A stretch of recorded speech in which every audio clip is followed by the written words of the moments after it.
versus the book. That was Aaron Rodgers' thing. It's your quarterback in the first round. Yeah.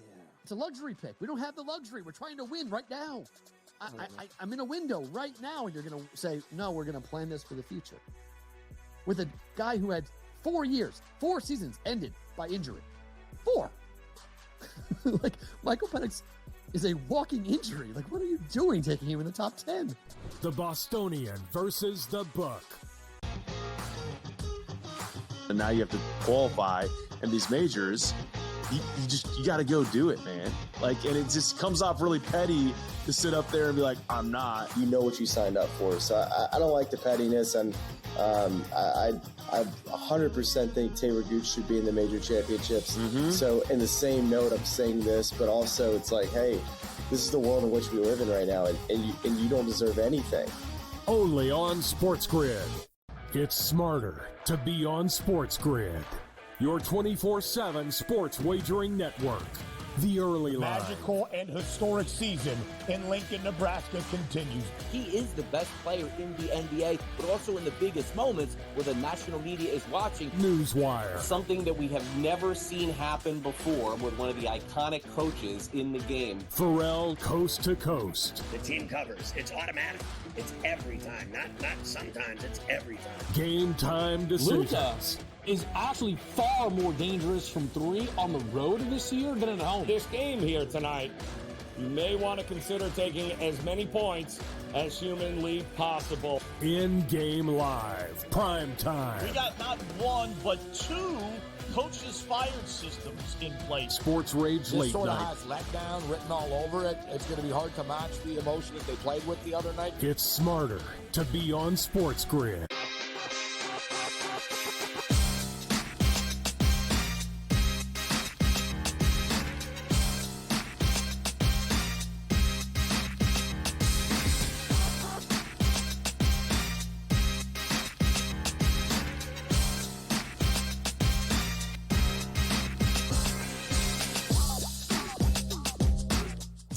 And welcome in a very happy Wednesday to you now, June the 19th. It is Game Time Decisions on the SportsGrid Network. I'm Joe Raineri as we get set for a great evening of Major League Baseball. You can mix in, of course, a little college baseball World Series, a little WNBA, and believe it or not, we still are playing the NHL Stanley Cup Finals after a monster win last night by the Edmonton Oilers, dragging the Florida Panthers back to Edmonton for a Game 6. This should be an awful lot of fun here. There is nothing like the NHL Stanley Cup Finals, and one can only hope we'll eventually get to a Game 7 winner-take-all.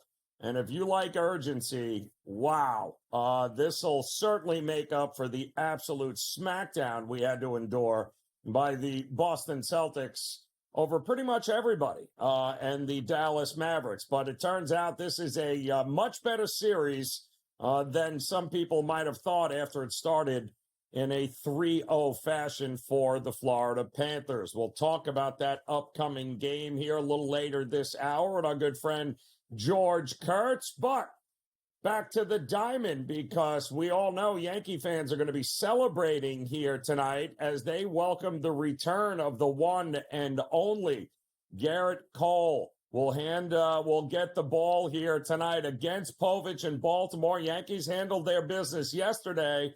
The only problem is in doing so, they might have lost Aaron Judge. Now, they hope for not too long as he got hit in the hands by Suarez last night.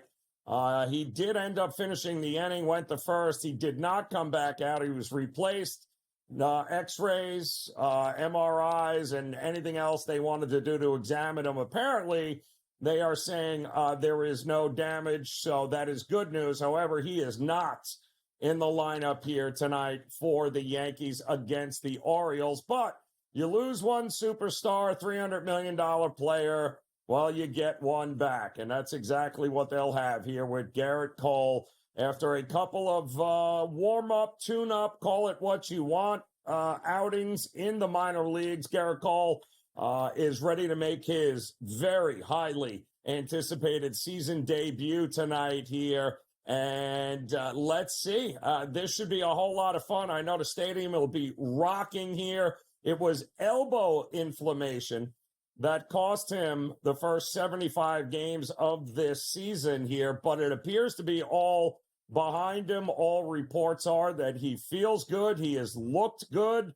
So that is great news. Now let's just hope that the Yankees won't have to wait too much longer in order to get Aaron Judge back in the lineup. And Baltimore, well, they don't want to hear it. They are trying to battle the New York Yankees here tonight for American League East supremacy. And while they lost last night, there are a couple of games behind the Yankees here, so it would be great if they could go ahead and get one back here tonight. I think this is absolutely going to be the game of the night here. We also have the Red Sox and the Blue Jays coming up here tonight. Will the Blue Jays be able to get one back, or will it be the Red Sox getting it done? Gausman against Bello, two of the headline starters for the Red Sox and Blue Jays. Their aces will be taking the mound here tonight. That's coming up at the top of next hour. But how about them Guardians going up against the Seattle Mariners, the streaking Seattle Mariners? Kind of crazy when you look at these. Both teams have won 44 games here. Brian, going here tonight for the Mariners, taking on Tanner Beebe, who got beat up a little bit his last time out. He is certainly looking to right the ship here. 7.5 at Progressive Field is what the total is. And Brandon Wu, 3-0 with just around a 1 ERA, a 0.53 whip. The kid has been absolutely phenomenal for the Mariners. If they can finally get those bats to be a little consistent, they are a team to be reckoned with, but so have the Guardians. The Guardians are looking forward to getting one back here on their own home turf here tonight in that one. We do have a Grimace sighting. No, he's not pitching for the Mets. No, okay. Grimace is not pitching for the Mets tonight. Sean Manaea is pitching, and the Mets just refuse to lose. My goodness, just when you thought it was safe to stick a fork in the New York Mets, man, have they put on quite the hitting display as of late. And last night they did the same here. They are going to try and take another one here from the Texas Rangers, who can't buy a win at this point. Haney, is on the mound for the Texas Rangers here. Globe Life Field, 8.5 is that total you saw, maybe 9 before the pitch, but pretty much a pick-em spot. This feels like a game of two teams going in completely opposite directions. You don't want to catch a falling knife, they say. Well, the Rangers could certainly be a falling knife. Another falling knife, in fact, was earlier today with the Padres, but they managed finally to win a game on this road trip as they finally beat the Philadelphia Phillies earlier today, 5-2.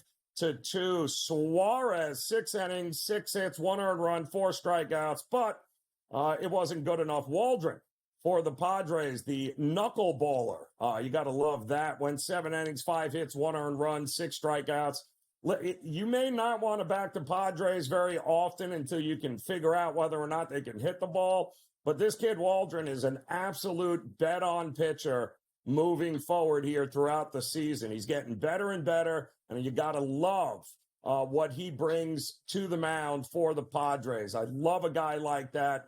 We should ride him for as long as we can here and cash a few tickets. The Giants, who have some heavy heart, to say the least here, after they learned yesterday of the passing of one of the all-time greatest, the living legend, the Say Hey Kid. Willie Mays passed away early yesterday at the age of 93. The Giants had to take the field last night and take on the Cubs. There was, of course, moments of silence between last night and today, celebrating what was just an unbelievable life and career for truly one of the greatest that ever played the game. And even if you never got a chance to see him play, the numbers speak volumes of what Willie Mays meant to the game, what he meant to the Giants, heck, even the Mets, where he finished his career on. There was none better than Willie Mays, a true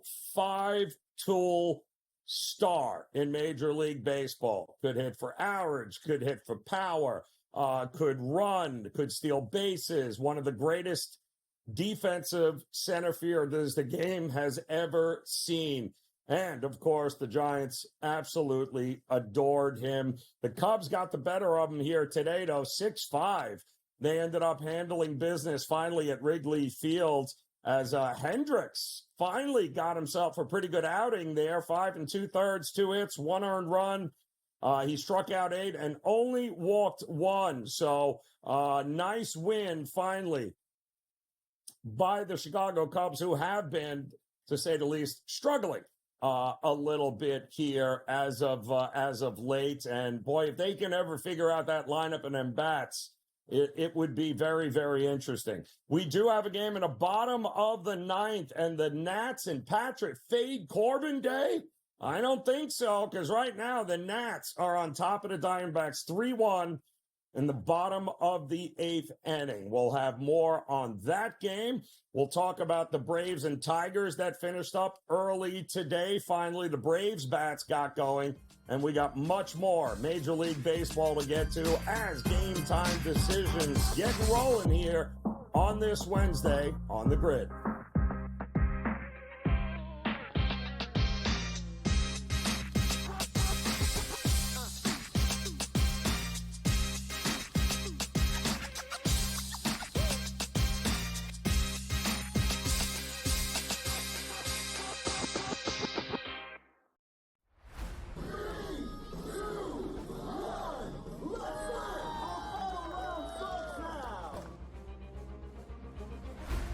Crazy how many teams had a chance to win. The Ripper GC went from 9 back to leading by 2 to near the cellar again late in the day. It was so volatile, counting 4 scores.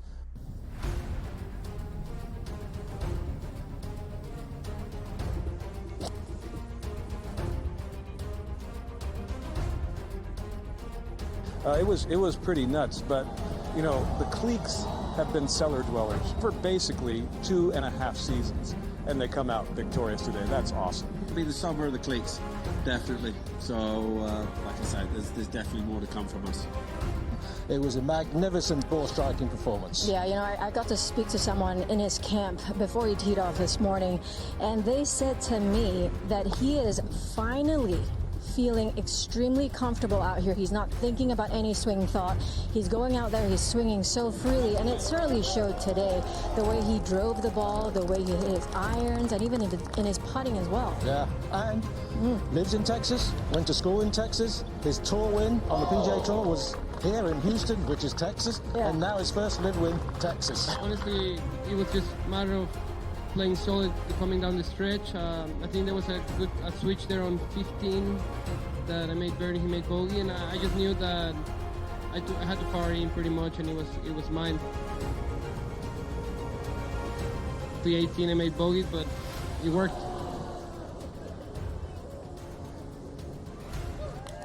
He played unbelievable, and he put pressure all the way to the end, and it was a good battle. I love playing here. Obviously, Texas treats me well. It's my adopted home state, so I'm just happy to get it done again in Houston.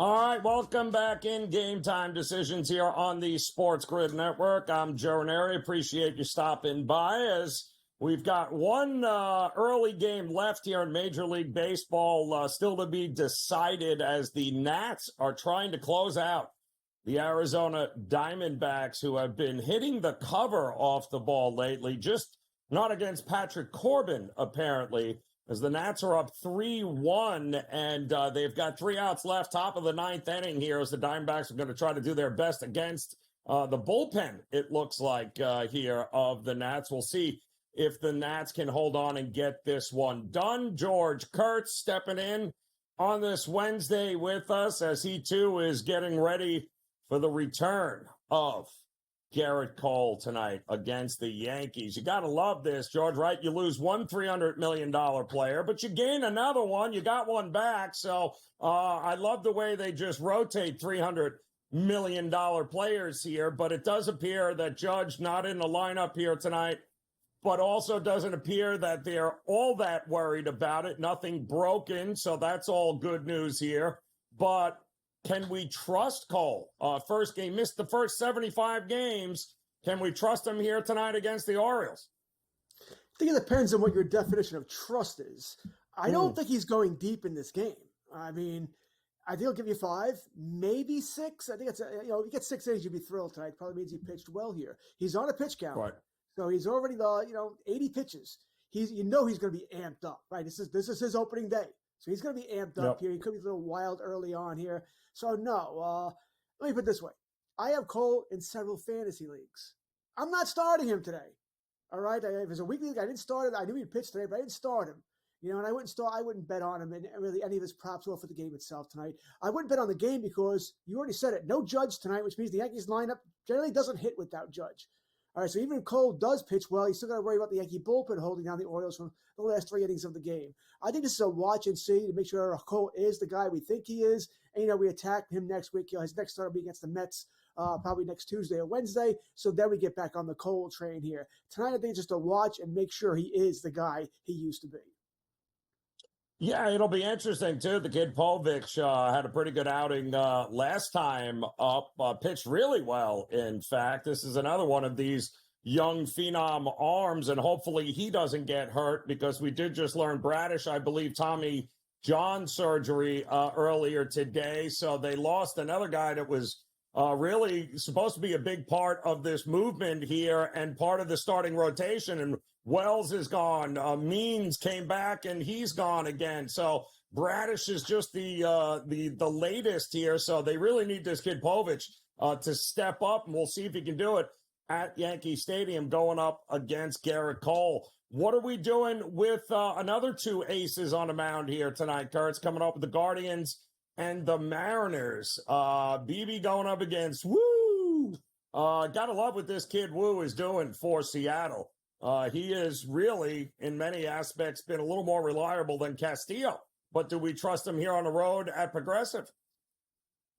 Yes, we do. Now, Woo didn't make his last start, right? We were worried about him because he was undergoing tests. I thought, oh, God, he might have Tommy John. But at the big false alarm, everything's fine here. So there are some minor red flags here that maybe they'll be cautious with him. But generally, Seattle's an under team. Cleveland, same thing. I like Woo tonight. I think he'll pitch well. I'm going to go with the well rested, right?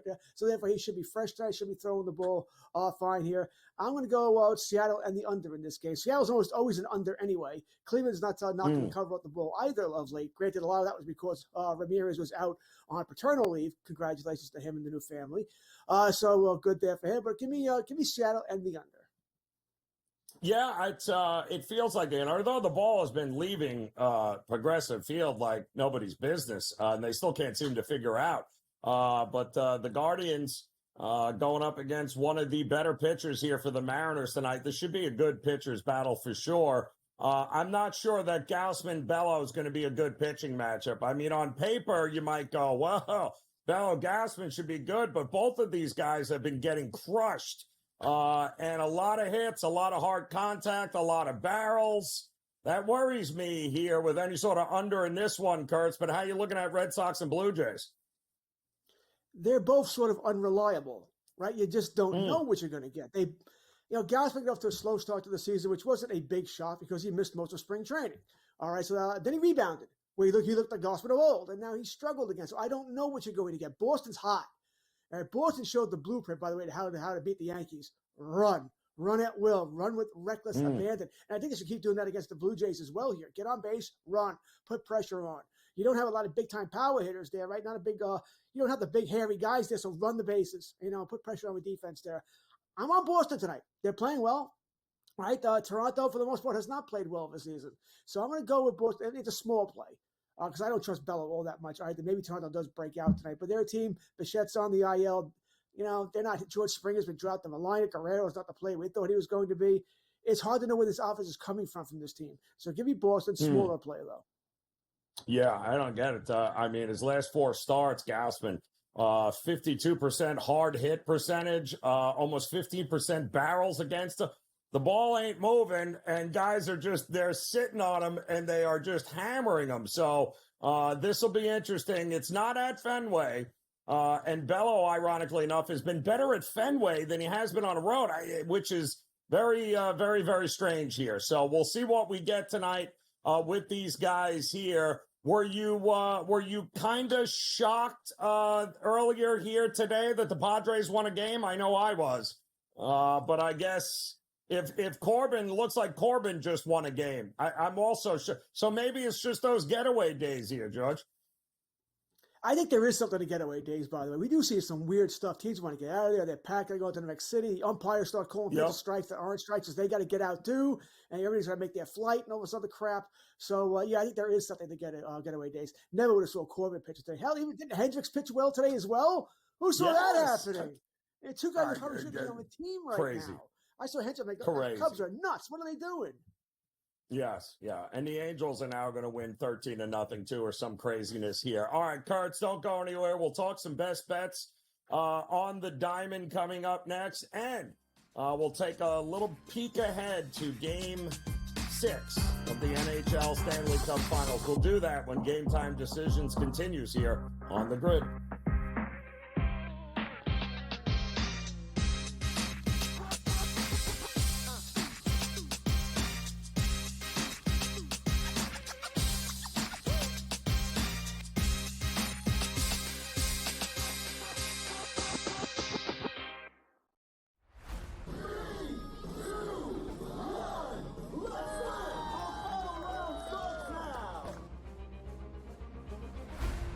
Crazy how many teams had a chance to win. The Ripper GC went from 9 back to leading by 2 to near the cellar again late in the day. It was so volatile, counting 4 scores.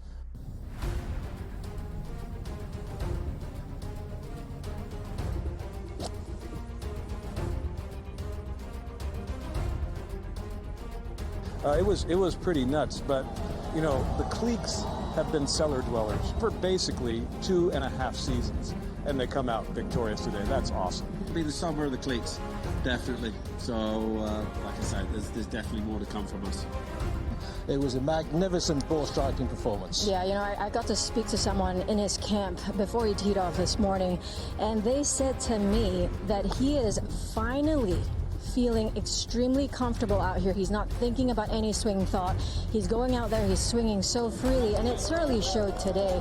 The way he drove the ball, the way he hit his irons, and even in his putting as well. Yeah, and lives in Texas, went to school in Texas. His tour win on the PGA Tour was here in Houston, which is Texas, and now his first live win, Texas. Honestly, it was just a matter of playing solid coming down the stretch. I think there was a switch there on 15 that I made birdie, he made bogey, and I just knew that I had to par in pretty much, and it was mine.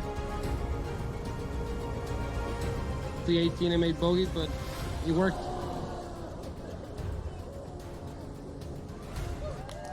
He played unbelievable, and he put pressure all the way to the end, and it was a good battle. I love playing here. Obviously, Texas treats me well. It's my adopted home state, so I'm just happy to get it done again in Houston.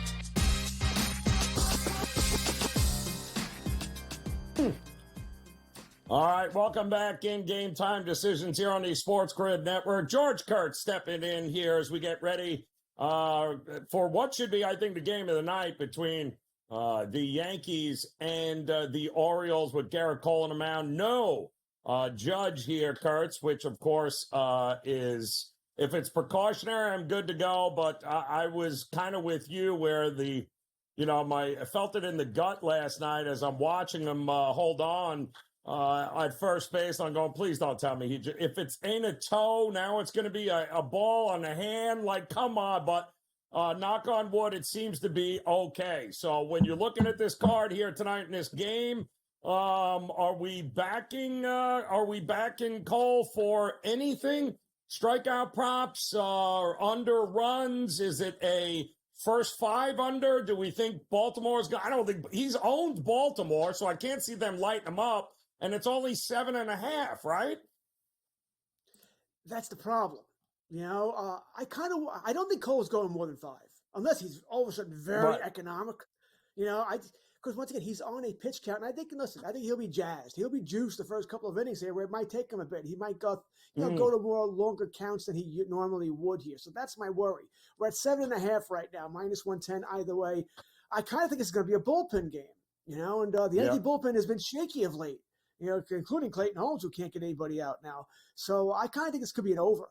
You know, I wouldn't bet anything that requires Cole to pitch deep into the game. So strikeout props, no. I think it's 6.5, 7.5. I'm not doing that because what if he only goes 5? That's crazy. It's his first start of the season. If you wouldn't bet Cole's first start on opening day to go 7.5, why would you do it tonight? Nothing's changed here, and he's not built up to go that deep. Like I said, for Cole, this is a watch and see. Make sure he's the Cole that we expect him to be. Then we can go attack him next week, you know, when he makes his second start. But I don't like taking anybody their first start after having a multi-week or multi-month layoff, and all of a sudden betting on them like they're the normal pitcher they used to be. No, I'm not doing that. Yep. I'm with you. It's very strange. They had it at 5.5. I think it was bet up to 6.5. Like, wait, guys, whoa!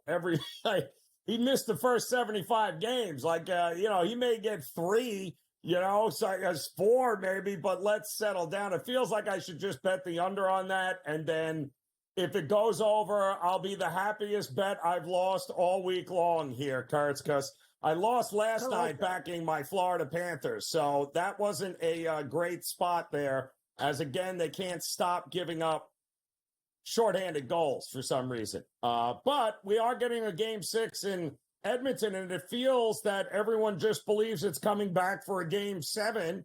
What are you thinking here from what you've seen? I mean, it's good for me that it goes to Game 6, because I have tickets on Florida for 6 games and 7 games to win the Cup. So if they would have won last night, I wouldn't have paid off for me. So I bet Edmonton last night for that reason, just so I could hedge a little bit and get some money. I like the over. I'm going to be on the over again on Game 6 here. I think Edmonton, I mean, that atmosphere in Edmonton is going to be nuts, absolutely nuts. That being said, I know they won 8-1 Game 4. Florida hit a couple of posts early on. One of those 1-2 goes in. Hey, it's a different game. Verhaeghe had that 2-on-1 where he shot it. Now, I wouldn't say he shot it into Skinner, but he didn't shoot it in the open part of the net. He scores that. The score's tied 2-2. Different ball game here. You know, so I know the score was 8-1. You got wrecked here, but I don't think the score really indicated how the game went here. It wasn't one which was 4-1. They didn't care anymore. They were looking to take their pound of flesh out on Edmonton. So I don't think it's going to be a blowout. That being said, Edmonton's hot. I mean, about as hot as you can be. And Florida does not seem to have an answer for Connor McDavid. You know, he's setting all sorts of records here, and he's doing this without Leon Draisaitl, who's done nothing. He's hurt. Draisaitl, we're going to find out after the series that Draisaitl has a torn ligament in his knee or something like that, and that's why he's been almost invisible. That's what makes McDavid, what he's doing even more incredible. He doesn't have Robin, right? It's just Batman. That's all he got here. I think Edmonton wins Game 6. I think there's no reason not to bet Skinner shots on goal over. They did it again, Florida. You mentioned a couple of posts, but they clearly have an ability to be able to get the offense going and pepper him one way or the other. I mean, they are north of 30 shots in the last 2 games. I don't see why that's going to change either there tomorrow, because it's quite obvious they're going to have to keep up with the Joneses.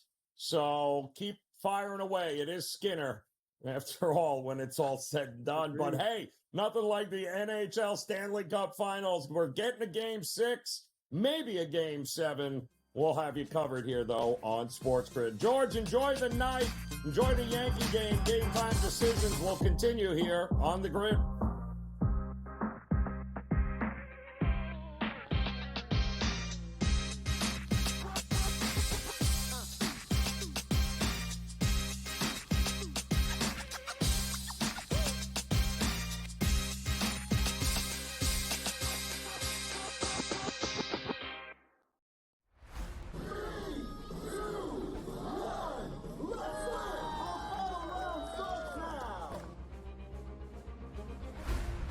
crazy how many teams had a chance to win. The Ripper GC went from 9 back to leading by 2 to near the cellar again late in the day. It was so volatile, counting 4 scores.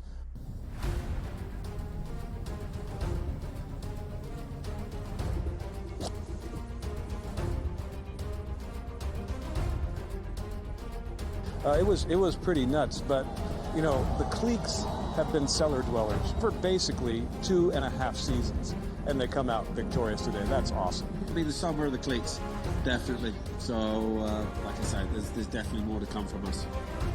It was a magnificent ball striking performance. Yeah, you know, I got to speak to someone in his camp before he teed off this morning, and they said to me that he is finally feeling extremely comfortable out here. He's not thinking about any swing thought. He's going out there, he's swinging so freely, and it certainly showed today. The way he drove the ball, the way he hit his irons, and even in his putting as well. Yeah, and lives in Texas, went to school in Texas. His tour win on the PGA Tour was here in Houston, which is Texas, and now his first live win, Texas. Honestly, it was just a matter of playing solid coming down the stretch. I think there was a switch there on 15 that I made birdie, he made bogey, and I just knew that I had to power in pretty much, and it was mine. The 18 I made bogey, but it worked.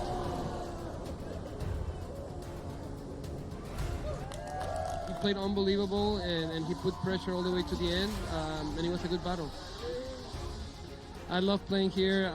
Obviously, Texas treats me well. It's my adopted home state, so I'm just happy to get it done again in Houston.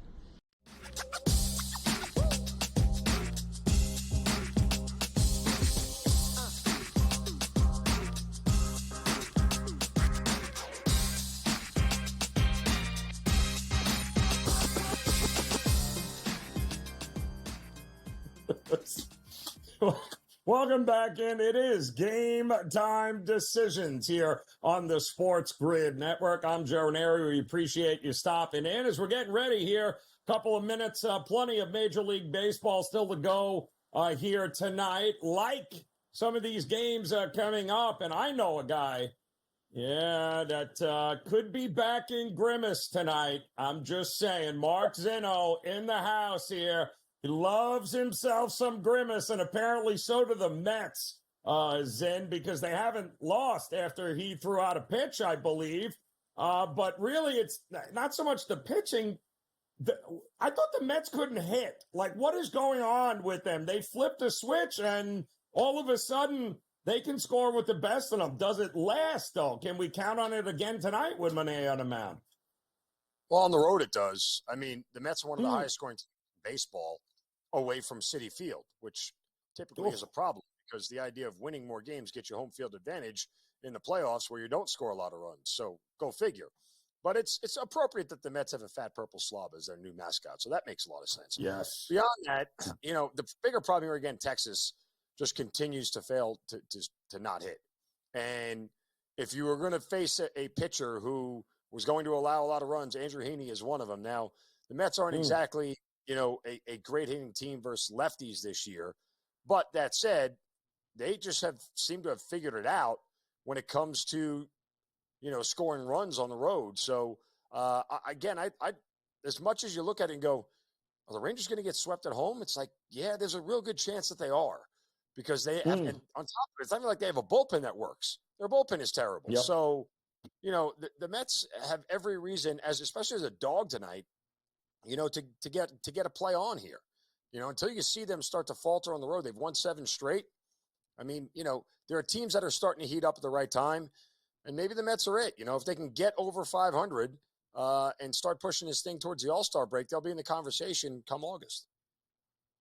Yeah, I could not believe it because they left. I believe they were 2 of 12 with runners in scoring position last night and still managed to win the game. And they've been crushing lefties here, and the Rangers have done pretty well against lefties too. I think this is going to be a fascinating game coming up here tonight, but certainly the bullpen edge to the New York Mets. Are we trusting Joe Ryan to handle business against Tampa Bay? I know Taj Bradley's going. It feels like this is either going to be a 2-1 game or a 12-8 game.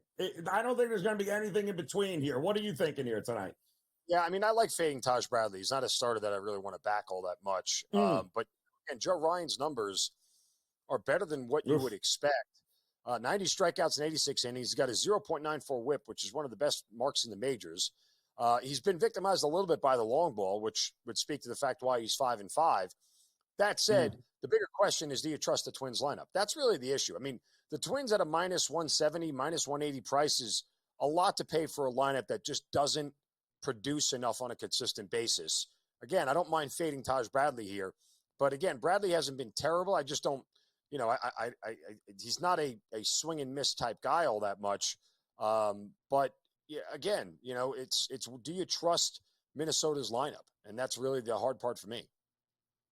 Yeah, and there was another crazy rain delay last night. It was 5-4 and it was 5-5. They took like an hour and a half off and they came back to it. The whole thing was really, really weird there in Minnesota, but there could be a few runs in this game here tonight. A couple of the late games in that I like here tonight. Listen, if you're going to bet against the Angels, then just take the other team on the run line.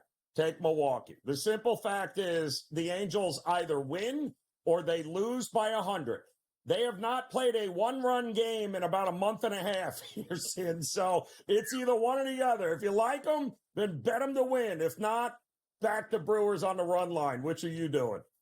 And it's crazy because they're a bad team at home, the Angels. I mean, they are 12-24 at home. There's arguments for both the run line and just the money line. If the price is right, this is an Angels team that scores less than 4 runs a game at home on the season, and they're giving up 5.5. So you do the math there. That's 1.5 runs that you should be able to cover. But I kind of agree with the sentiment, especially depending on if you're going to get a good number and plus money, minus 1.5 here. Milwaukee's the way to go. Now, I'd probably just play them on the money line here because I don't think the price tonight is all that bad. But, again, it's Tyler Anderson is not a starter that I would have a whole lot of faith in when it comes to Los Angeles. No. And it's amazing to me he's had the kind of success he's had so far, especially with how many walks he's been giving up here lately. He loses the strike zone, and it's unbelievable. But the Brewers got it done last night. We'll see if they can get it done tonight. The Royals, look at what the Royals have played here, Zen. I mean, it's the Dodgers, it's Seattle, it's the Yankees, it's the Guardians. And, they lay an egg last night against the A's, but they got Reagans on the mound tonight, right? There's no way they lose this one, right? You don't think so? Last night it was one of those weird lines where KC was a very short favorite, and it almost looked too stinky to even back. Reagans is a high strikeout guy, right? I mean, he's got 102 Ks here in just 86 innings of work, so he absolutely can get it done. And the A's don't hit left-handed pitching particularly well. They're also a team that has the second highest strikeout rate in baseball in the season. So you have the good combination here, and you may want to look at a first 5 and hope that Reagans, goes untouched here. And you don't need many runs here from Kansas City, who is a good lineup to be able to get you out in front here. But the KC bullpen presents some challenges. They're not great. They're not terrible, but they're not great. The Oakland bullpen is very good. Despite what people think, the Oakland bullpen is not as bad as people think it may be given their record. So I would stick to a first 5 in this matchup. Yeah, I'm with you. And it wasn't a bad price even laying the half a run there with the Royals. I think they'll get to Medina, who's given up 10 runs in his last 2 starts. So it's now or never here. But that's been a brutal trip here and scheduling spot for the Royals here over the last couple of weeks. I don't know what to say about that Dodger win last night. It was the most unbelievable thing I've ever seen. I was just like, the Dodgers, I can't believe they're going to lose to the Rockies. Next thing I know, we got pinch hit, grand slam home runs. We got the Colorado right fielder yelling and screaming at the second base umpire for a blown swing and miss call. I was just, the whole thing was crazy. So what do we get tonight here in round 2 in this game? Well, you're going against Ryan Feltner for the Dodgers, and this is not a good pitcher. He's got a 5.7 ERA, a 1.45 whip. He's walked 20 batters in 75 innings, so almost 1 every 3 innings. He's putting a free pass on here. and he gives up a ton of hits. I know the Dodgers are missing Mookie Betts, and everybody seems to have overreacted to that a little bit, but it's a lineup from top to bottom that's still really good. And you don't like to leave the Rockies bullpen out of anything here, but because, they're the worst bullpen in baseball. But still, it's one of those things where if LA isn't scoring early, I'm not going to depend on them to score late.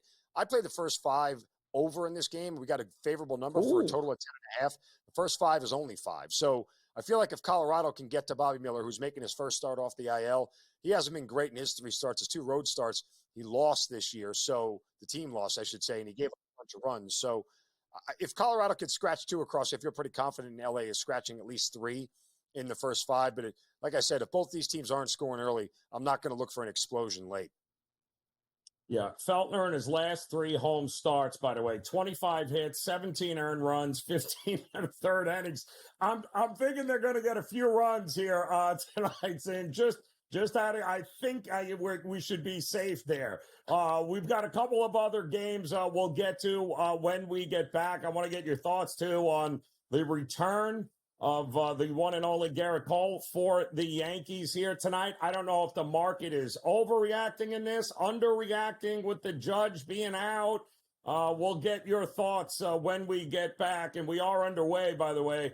Brian, on the mound for the Mariners and the Guardians. We'll get that going for you as Game Time Decisions continues here on the Grid.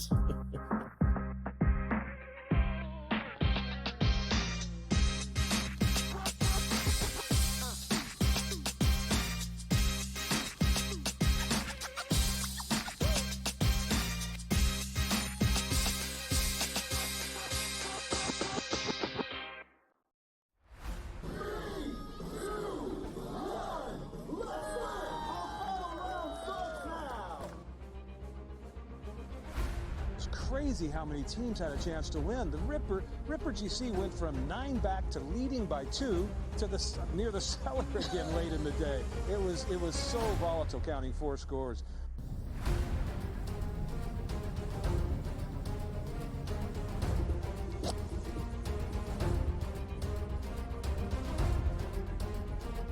It was pretty nuts, but the cliques have been cellar dwellers for basically 2.5 seasons, and they come out victorious today. That's awesome. It'll be the summer of the cliques, definitely. So, like I said, there's definitely more to come from us. It was a magnificent ball striking performance. Yeah, I got to speak to someone in his camp before he teed off this morning, and they said to me that he is finally feeling extremely comfortable out here. He's not thinking about any swing thought. He's going out there, he's swinging so freely, and it certainly showed today. The way he drove the ball, the way he hit his irons, and even in his putting as well. Yeah, and lives in Texas, went to school in Texas. His tour win on the PGA Tour was here in Houston, which is Texas, and now his first live win, Texas. Honestly, it was just a matter of playing solid coming down the stretch. I think there was a switch there on 15 that I made birdie, he made bogey, and I just knew that I had to power in pretty much, and it was mine. The 18 I made bogey, but it worked.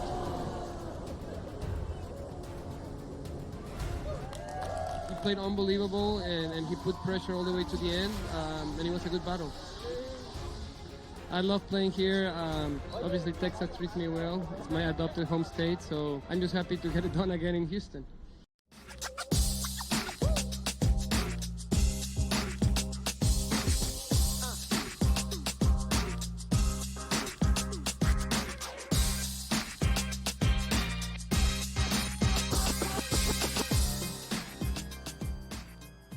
All right, welcome back in Game Time Decisions here on the SportsGrid Network. They are off and running right now. Brian, going for Seattle, taking on Tanner Beebe and the Guardians here.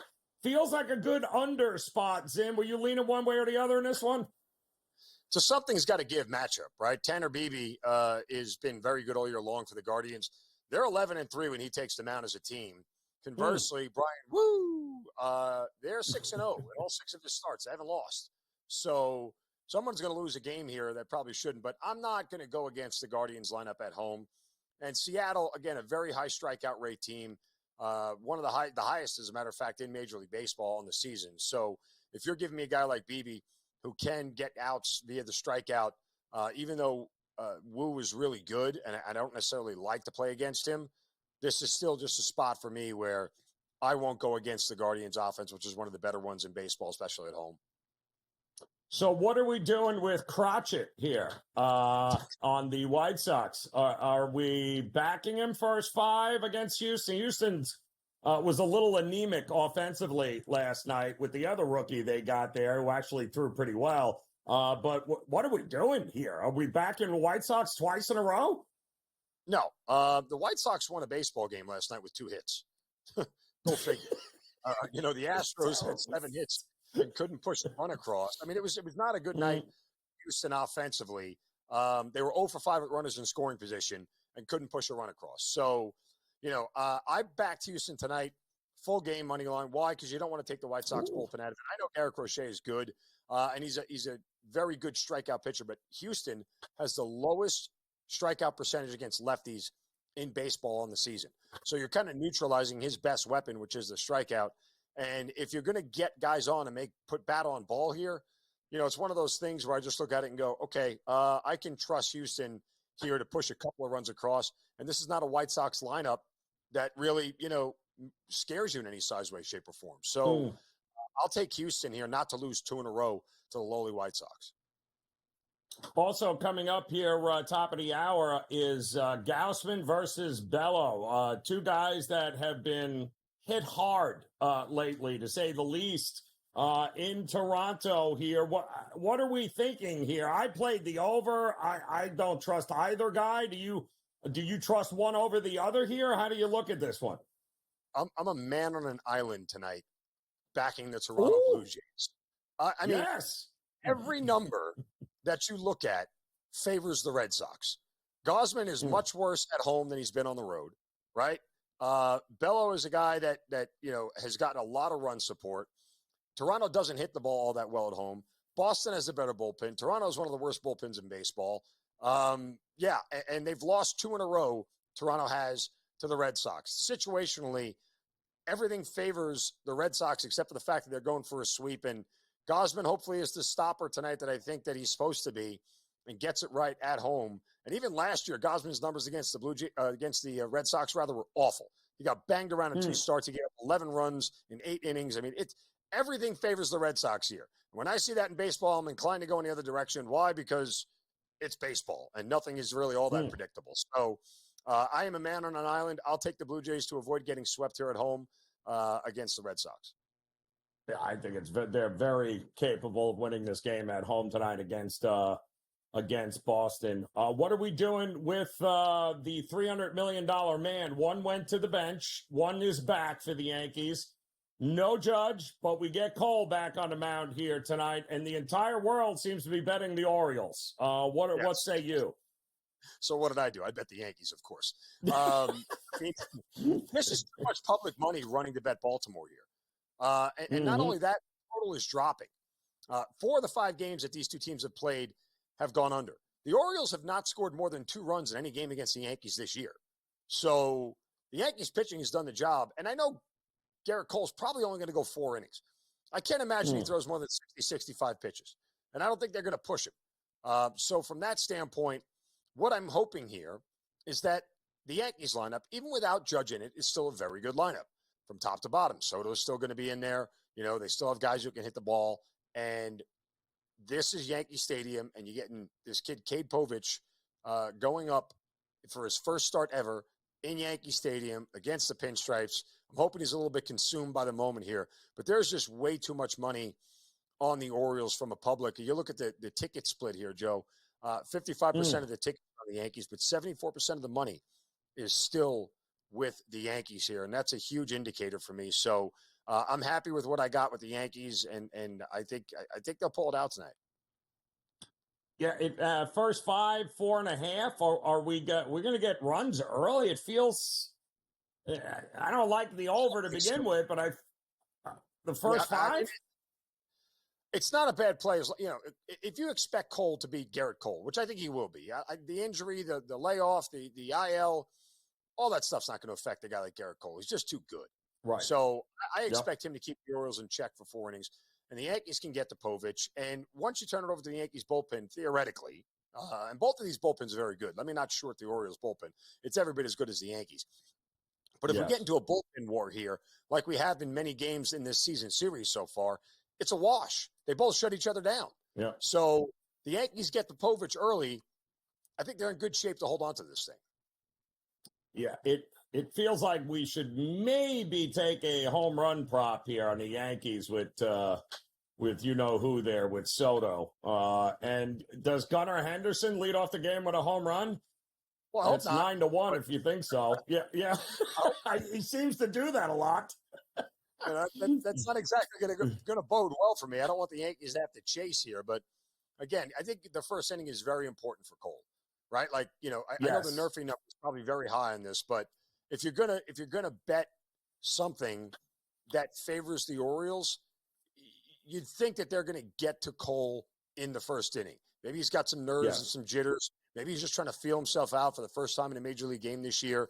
I don't think Garrett Cole's overwhelmed by the moment or anything, but there may be a sense it's like, let me just get through this first inning, throw some easy strikes, and the Orioles could take advantage. Yep. Yeah, they got to him good last year when they played him at the stadium. Mullins and Gunnar Henderson had home runs off for him. Let's hope that doesn't happen here tonight if you're backing the Yankees. And enjoy the game, my man. Good luck with those tickets. Game Time Decisions returns here on the Grid.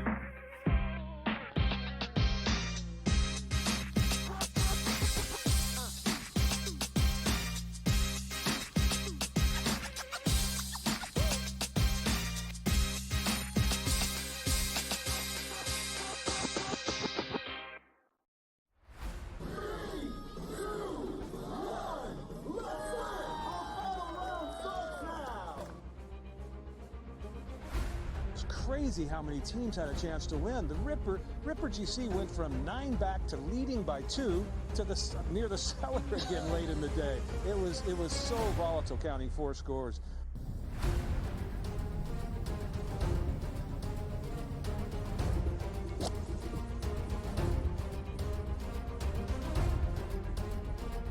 It was pretty nuts, but the cliques have been cellar dwellers for basically 2.5 seasons, and they come out victorious today. That's awesome. It'll be the summer of the cliques, definitely. So, like I said, there's definitely more to come from us.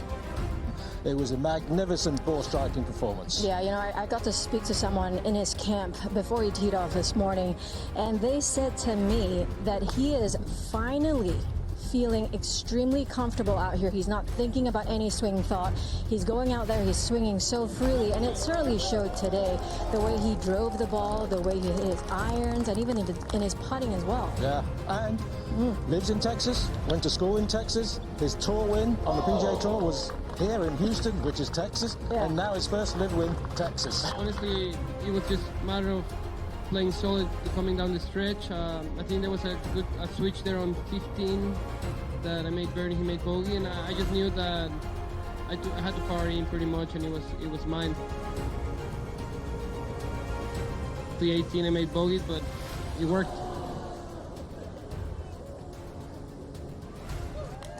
He played unbelievable, and he put pressure all the way to the end, and it was a good battle. I love playing here. Obviously, Texas treats me well. It's my adopted home state, so I'm just happy to get it done again in Houston.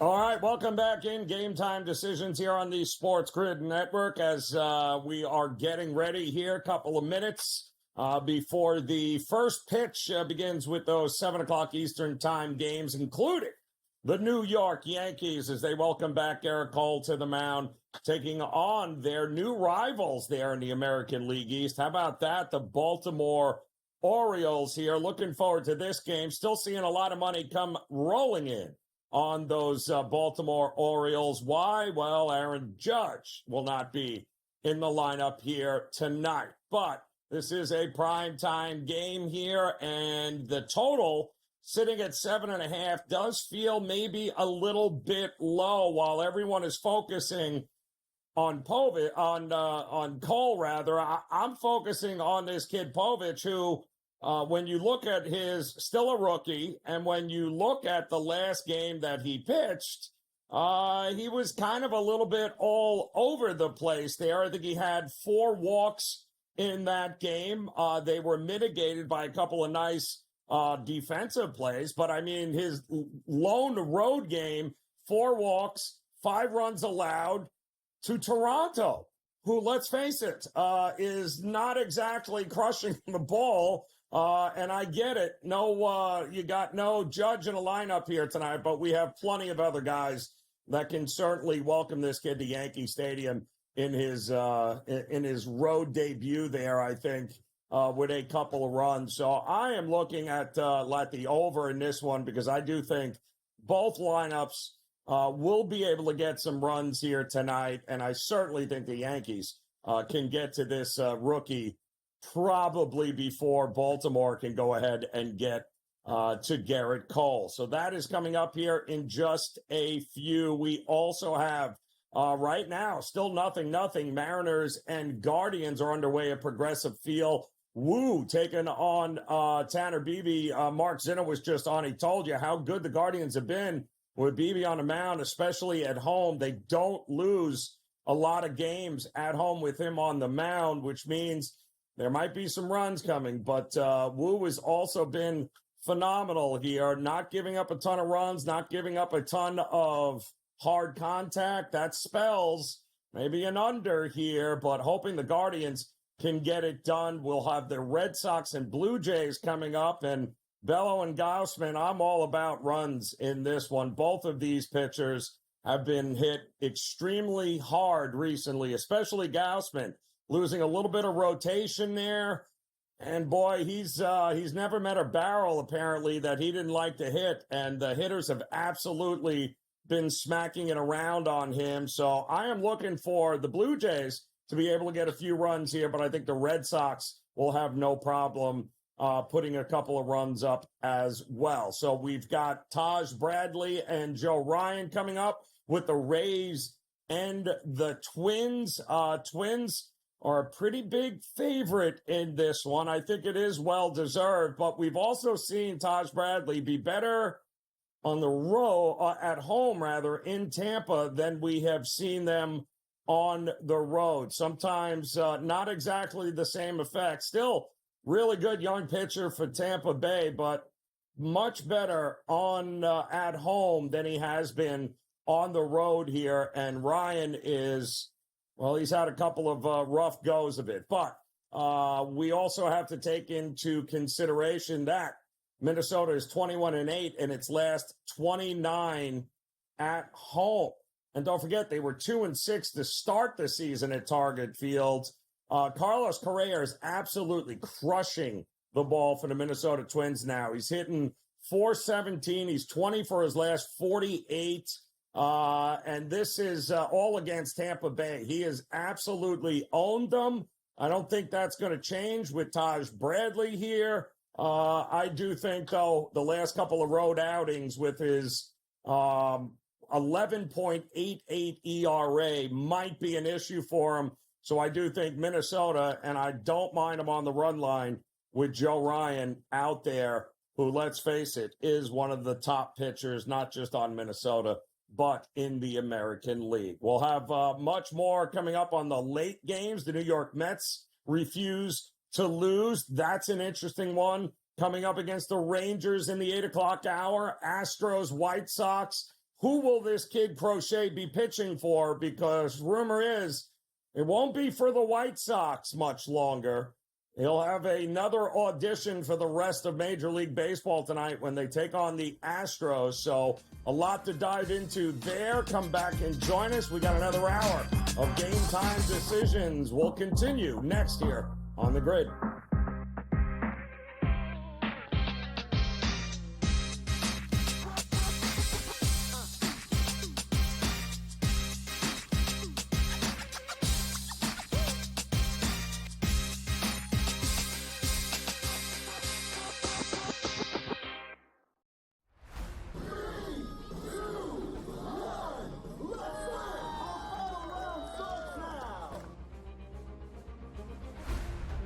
crazy how many teams had a chance to win. The Ripper GC went from 9 back to leading by 2 to near the cellar again late in the day. It was so volatile, counting 4 scores.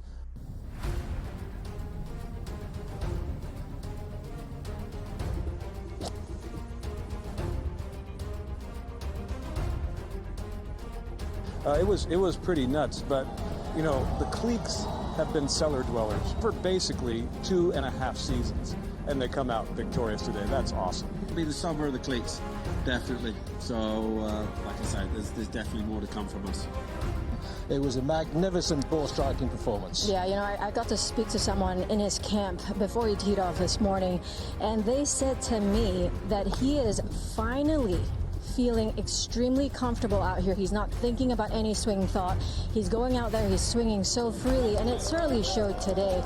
The way he drove the ball, the way he hit his irons, and even in his putting as well. Yeah, and lives in Texas, went to school in Texas. His tour win on the PGA Tour was here in Houston, which is Texas, and now his first live win, Texas. Honestly, it was just a matter of playing solid coming down the stretch. I think there was a switch there on 15 that I made birdie, he made bogey, and I just knew that I had to power in pretty much, and it was mine. The 18 I made bogey, but it worked.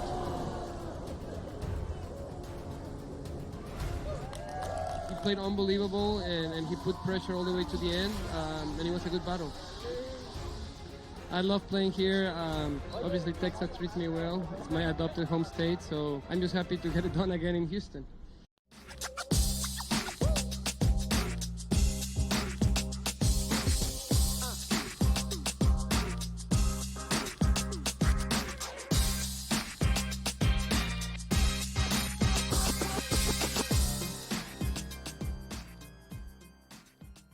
All right, welcome back in. Game Time Decisions. A very happy Wednesday to you here. I'm Joe Raineri. Appreciate you stopping by as we do have a score. 1 run in now as the Guardians have put together a couple of hits, a couple of runners on base here early in the game against Brian Wu and Seattle. So we got a 1-0 game early. We do have, of course, about a half a dozen games coming up a little bit later here tonight, including the New York Yankees getting ready to take the field against the Baltimore Orioles as we all await the return of one Garrett Cole. And so is Joe Madden, no doubt, as we welcome her in here. Joe, we've got, I think, some pretty interesting matchups coming up this hour and throughout the night in Major League Baseball. It is kind of a getaway day. So you got some teams that are trying to finish these games, and they're hopping on a plane and flying to the next destination. That's when people like Patrick Corbin win games like Washington did earlier today against Arizona. But what do you think? The Yankees, they get their ace back, but they lose their slugger here in Judge. He's out of the lineup. Does it change the way you look at this game coming up, Joe? It really doesn't. It is detrimental here not to have Aaron Judge in the lineup, but this team has so many playmakers. I'm looking for Soto to really step up in this game. And with Garrett Cole coming out here, how can we not look at a play on the Yankees? We've seen what Garrett Cole can do over the seasons, and I think he's ready here, even against the Baltimore Orioles lineup. So I'm looking at the Yankees in the first 5 innings on that run line, laying the half a run. That's coming in at -120. And I do think this is a game that can get away from the Baltimore Orioles quick. With their young rookie coming out here, Cade Povich, I think he's going to have the struggles versus the Yankees. This will be his first time of facing them. And I think the Yankees can have a big win in this game. Joe, if you're looking at the full game, I would be ulting even that run line, laying 2.5 with the Yankees. I think they can win a big one here. Garrett Cole's going to get them off to a hot start. Yeah, no, I don't hate that at all. I do think that he's going to be all pumped up, all jazzed, as the kids like to say there, Joe, getting ready here. They could throw out some jazz hands for Garrett Cole here. Let's talk about another game getting ready to start here with the Boston Red Sox. And they'll have their ace Bello on the mound, but Gausman, the ace for Toronto, Your boys in Toronto, can they score enough runs here and get this job done, or are we fading them here? I don't know what to do with Toronto anymore. Toronto's offense has been an absolute mess. Their bullpen's not great. And Kevin Gausman at home, while he can get those strikeouts on the board, can he really have a strong performance here versus the Red Sox? I don't think so. I do think he's going to go over on his strikeout prop. That's coming in at 6.5 at plus 100, Joe. But if you're looking at a side in this one, it is the Red Sox for me. With Bello coming out, I love the plus money on the Red Sox as a dog in this situation. The Toronto Blue Jays, with Gausman at home, that ERA is above 6, and he's still being able to get those strikeouts on the board, even though having that inflated ERA. But I don't trust him not to allow those runs, 1 strikeout, 1 run allowed. He might get yanked in this one, but I still do think he goes long enough that he gets over the 6.5 strikeouts.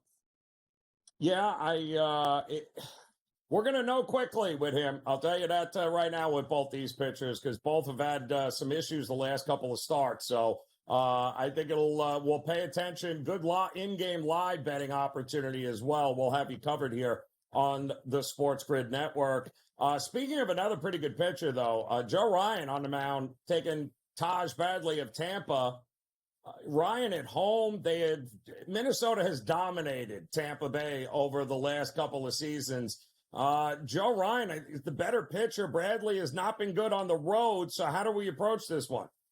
Well, Joe, we got to make a bet on Joe Ryan here. There's 3 Joes in a row. It's Joe Ryan good in this. I think he can go over 18.5 outs in this. We're getting plus money at plus 142. We've seen him be able to go over this number. He's staying deep in games. And here versus the Tampa Bay Rays, I don't trust this offense to hit hard off of him and put him in a situation where we're not going to see Joe Ryan go long into this game. So Joe Ryan over the 18.5 outs at plus 142, strongest play of this game. I'd also look at the Nerfy in this one. I think Bradley can come out strong to start this game as well. He looked so sharp in that last game out versus the Cubs, but Tampa's been struggling to hit. So I think both of these pitchers go deep, both have success, but it's the Twins that I do think will get those runs on the board and can get the win at the end of the day. So Joe Ryan over the 18.5 outs, and the Nerfy in this one is juicy at minus 144 if you want to play that as well. So we were talking about it earlier with the White Sox. They managed 2 hits and won a game last night against Houston. But now they got, Crochet, their young phenom on the mound, who has been money to back. Can they go 2-0 against Houston in 2 days here? How do we approach this kid? Yeah, they absolutely can. I love what we've seen out of Crochet on the season. He has been phenomenally strong. He's 5-1 with a 1.13 ERA over his last 8 starts. That's 48 innings pitched. It's not a fluke how good he has been coming out here. And I love the White Sox in that home dog situation. I do think we jump on them at plus 102. Hunter Brown has been strong for the Houston Astros. He hasn't been allowing a lot of runs either. This is a lower scoring game that I do think is a battle to the very end. Crochet over 17.5 outs. Joe, I was shocked at why this number was only minus 138 to the over. I expected him to be posting a number here of 18.5. So I jumped all over the 17.5 outs for Crochet. I do think he can go deep enough into this game here. This is the Houston Astros, whose bats I really don't trust. So I don't think they're going to hit him in this one. I do like this to be a lower scoring one with the White Sox getting the win.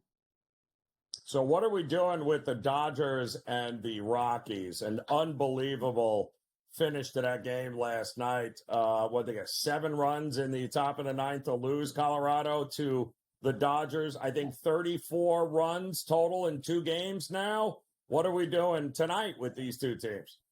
Okay, with the pitching matchup, I don't trust either pitcher here, Joe, and I would love to come on here and tell you, take the Colorado Rockies with this beautiful plus money at home. Nice home dog. But you said it. We saw them fall apart and collapse yesterday in that game, and this Dodgers lineup can be so completely dangerous. Now, I did look at taking this one to the over, but as soon as we get into those double digits, it's really hard to take this one to the over. I think we get off to a hot start, though, with those runs coming in that first inning. Now, I looked up at the Yurfie, but there was no value at all on the Yurfie. So if you take it actually over 1.5 runs in that first inning, that's coming in at plus 186. And I think between Bobby Miller here and Ryan Feltner, we're going to see both of these lineups be able to hit. It could just be the Dodgers getting those 3 runs in that first inning, like we've seen in multiple games like this. But I do think both of them have the ability. Bobby Miller, I don't trust to save my life out there, Joe. I do think he'll give up these runs to the Rockies. I won't be shocked if the Rockies win this one tonight. Yeah, I would love to see that plus money bet. I love that. And Miller's coming off the IL, so who knows what you're going to get from him here. So we've got a little dabble with everything here, Joe, tonight. And I mean, does it get any better? Because we get to end the night with the Athletics and Royals. Does it get any better, Major League Baseball, sticking us with the Dodgers and Colorado, although that might have been one of the best games I've seen in the 9th inning last night. And now we got to deal with the A's and Kansas City here tonight. But good news is at least we get a Game 6 in the NHL playoffs. So I want to get your thoughts on that when we come back here, because I was there and it was disgusting. And now I don't know what to do. I can't keep betting on these Florida teams and continuing to lose here. So we'll get your thoughts on that when we come back here. Joe, we'll get you an update as they are underway here in the Bronx with the Yankees and the Orioles. We'll let you know what's happening. Game Time Decisions continues here on the Grid.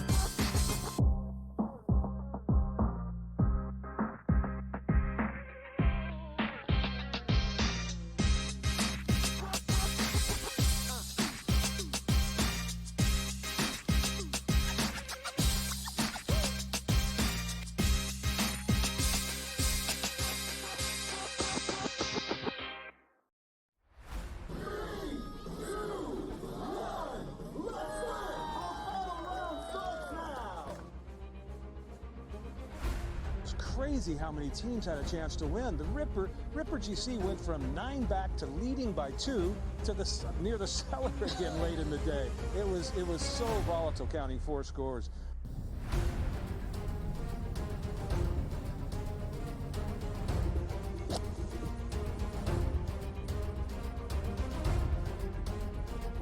It was pretty nuts, but you know, the cliques have been cellar dwellers for basically 2.5 seasons, and they come out victorious today. That's awesome. Be the summer of the cliques, definitely. So, like I said, there's definitely more to come from us.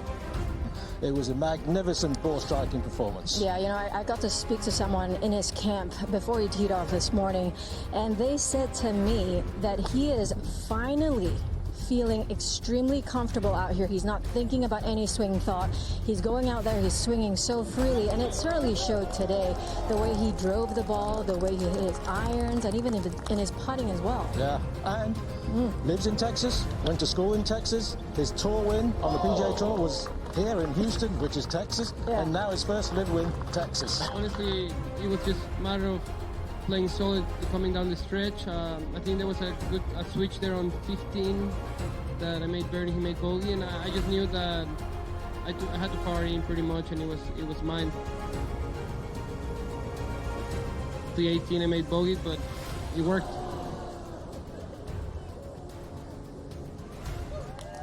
He played unbelievable, and he put pressure all the way to the end, and it was a good battle. I love playing here. Obviously, Texas treats me well. It's my adopted home state, so I'm just happy to get it done again in Houston.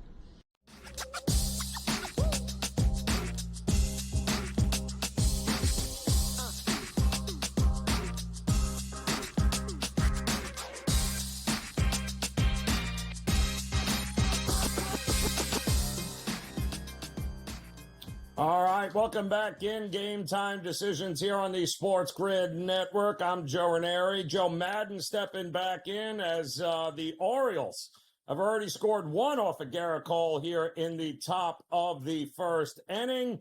As it looks like still got 2 outs, runner on second. Gunnar Henderson got on, made it to third. and a ground rule double now has brought them home. So 1-0 Orioles on top of the New York Yankees. Garrett Cole making his season debut, which is kind of crazy to think here, Joe. We'll keep you posted as that goes. But let's talk some hockey here, Joe, because we are having a game 6. Not one, but 2 shots Florida had to close it out.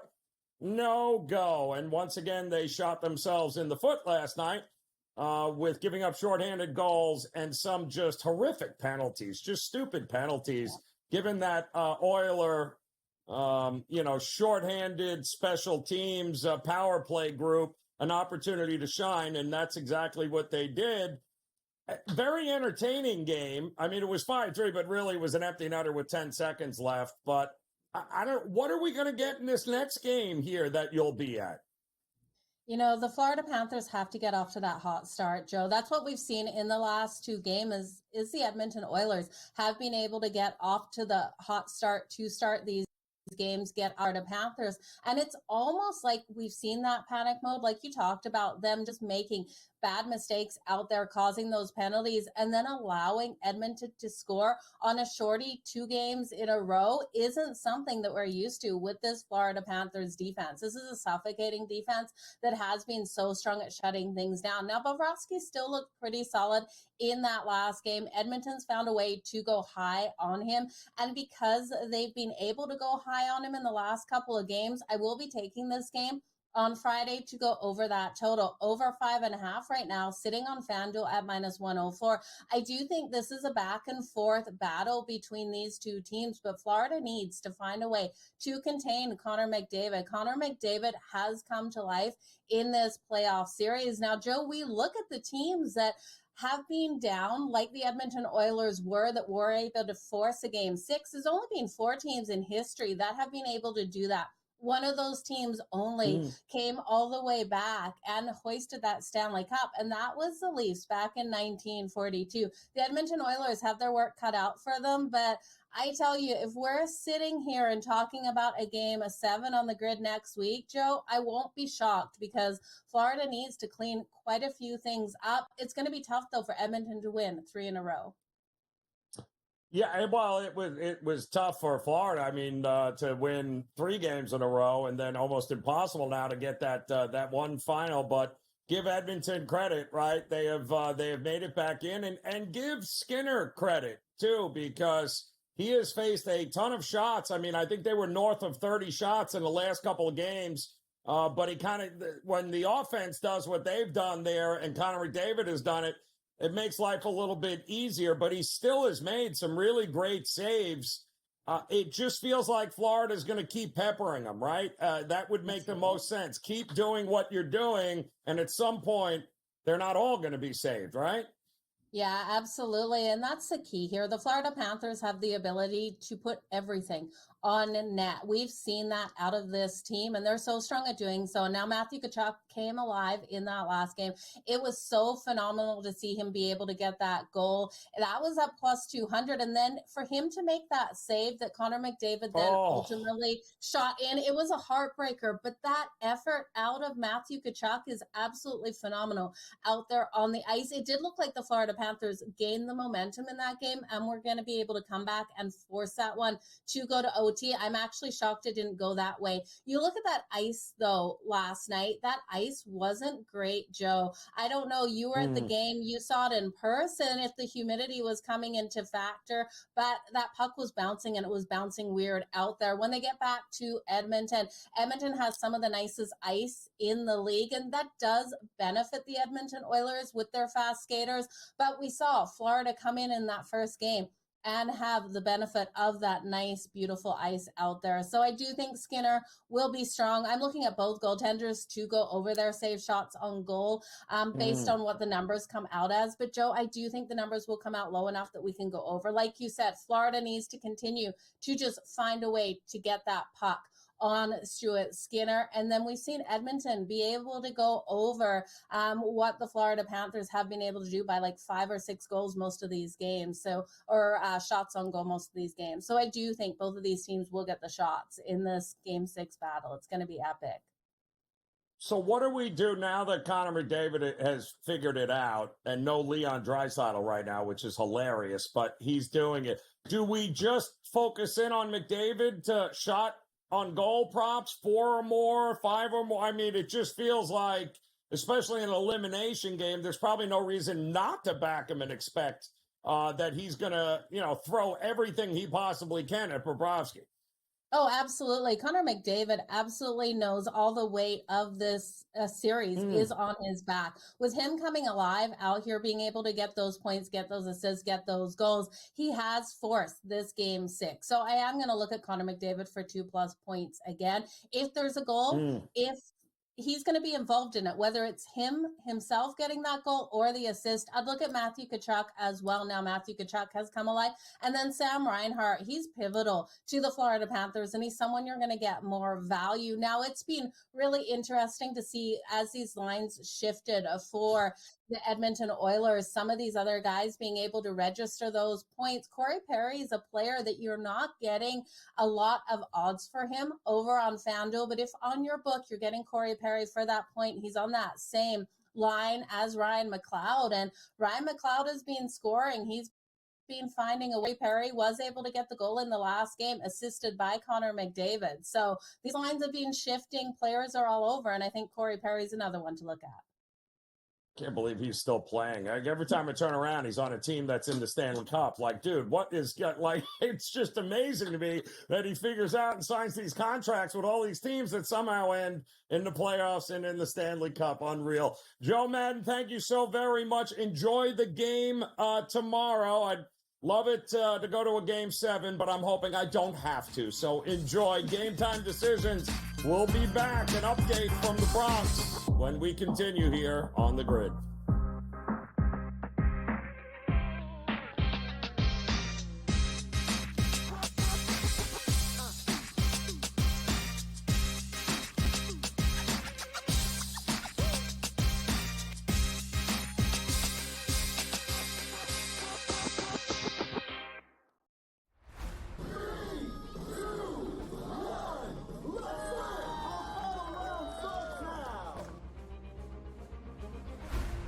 Crazy how many teams had a chance to win. The Ripper GC went from 9 back to leading by 2 to near the cellar again late in the day.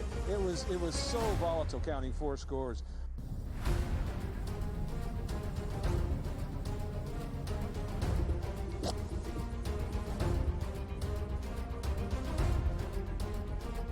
It was pretty nuts, but the cliques have been cellar dwellers for basically 2.5 seasons, and they come out victorious today. That's awesome. It'll be the summer of the cliques, definitely. So, like I said, there's definitely more to come from us. It was a magnificent ball striking performance. Yeah, I got to speak to someone in his camp before he teed off this morning, and they said to me that he is finally feeling extremely comfortable out here. He's not thinking about any swing thought. He's going out there, he's swinging so freely, and it certainly showed today. The way he drove the ball, the way he hit his irons, and even in his putting as well. Yeah, and lives in Texas, went to school in Texas. His tour win on the PGA Tour was here in Houston, which is Texas, and now his first live win, Texas. Honestly, it was just a matter of playing solid coming down the stretch. I think there was a good switch there on 15 that I made birdie, he made bogey, and I just knew that I had to power in pretty much, and it was mine. The 18 I made bogey, but it worked.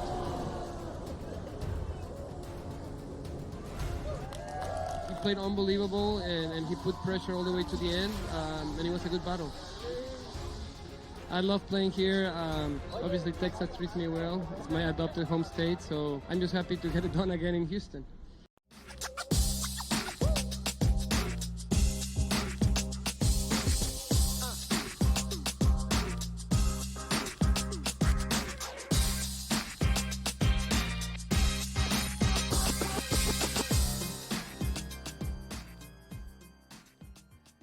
All right, welcome back in Game Time Decisions here on this Wednesday as we are off and running.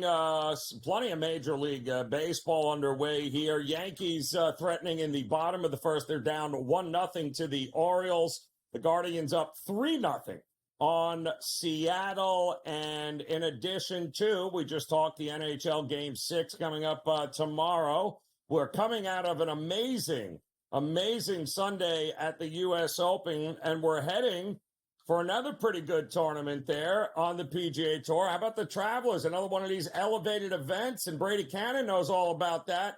Stepping in, joining us here. And Brady, your worst nightmare came to fruition. I'm sorry I even brought his name up last week when you appeared here and we were talking about the Open, and I made the mistake of bringing up Bryson DeChambeau. I liked him as the live golfer of the year. Well, he was more than that. He was the best golfer on the tour there. And what happens now? Does he go away? Like, because he's on the live? What happens to Bryson DeChambeau now?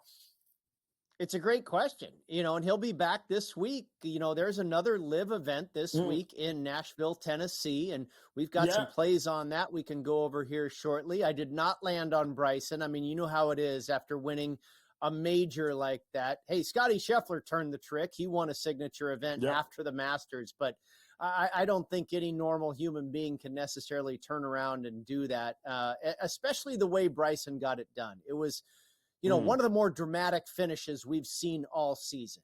And I think he stole it a little bit. I was talking a little bit earlier with somebody else today that you got to credit Bryson. The shot he made out of the bunker was a championship shot, 55 yards to 3 feet.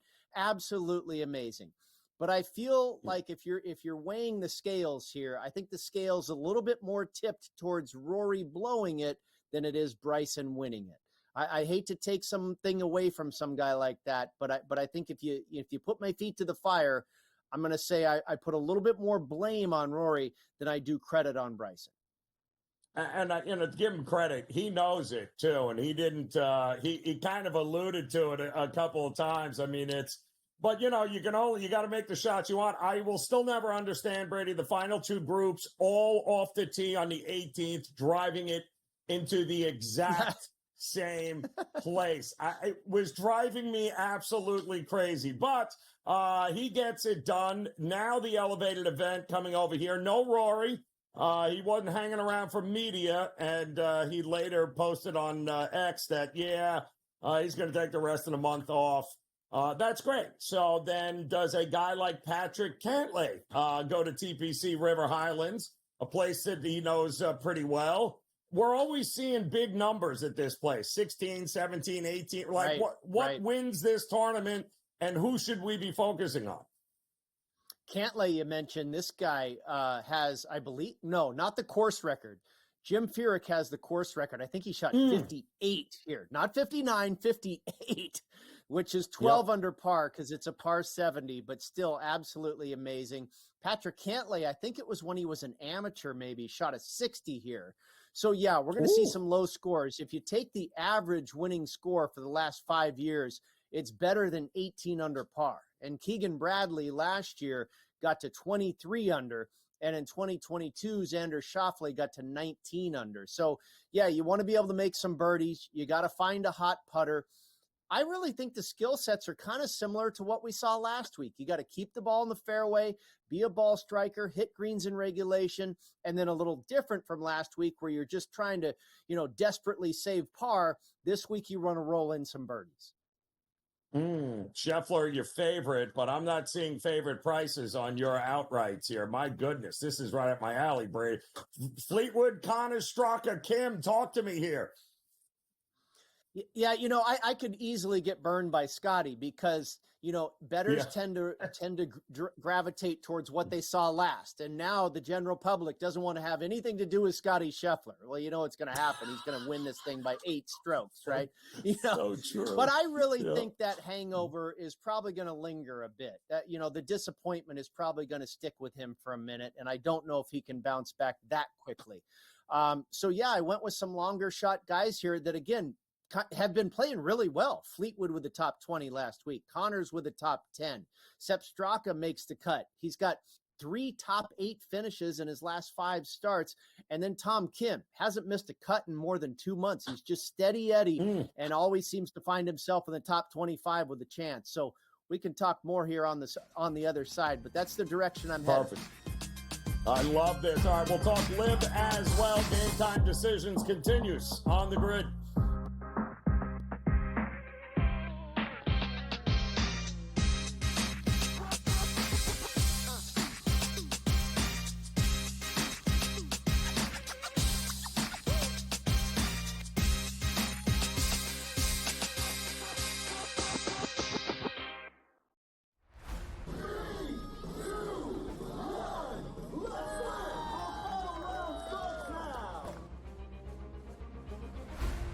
Crazy how many teams had a chance to win. The Ripper GC went from 9 back to leading by 2 to near the cellar again late in the day. It was so volatile, counting 4 scores.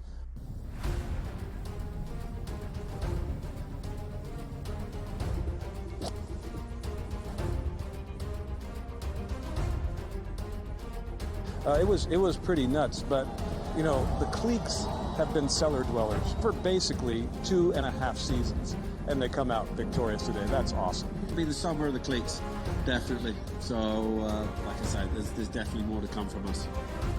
It was a magnificent ball striking performance. Yeah, you know, I got to speak to someone in his camp before he teed off this morning, and they said to me that he is finally feeling extremely comfortable out here. He's not thinking about any swing thought. He's going out there, he's swinging so freely, and it certainly showed today. The way he drove the ball, the way he hit his irons, and even in his putting as well. Yeah, and lives in Texas, went to school in Texas. His tour win on the PGA Tour was here in Houston, which is Texas, and now his first live win, Texas. Honestly, it was just a matter of playing solid coming down the stretch. I think there was a switch there on 15 that I made birdie, he made bogey, and I just knew that I had to power in pretty much, and it was mine. The 18 I made bogey, but it worked.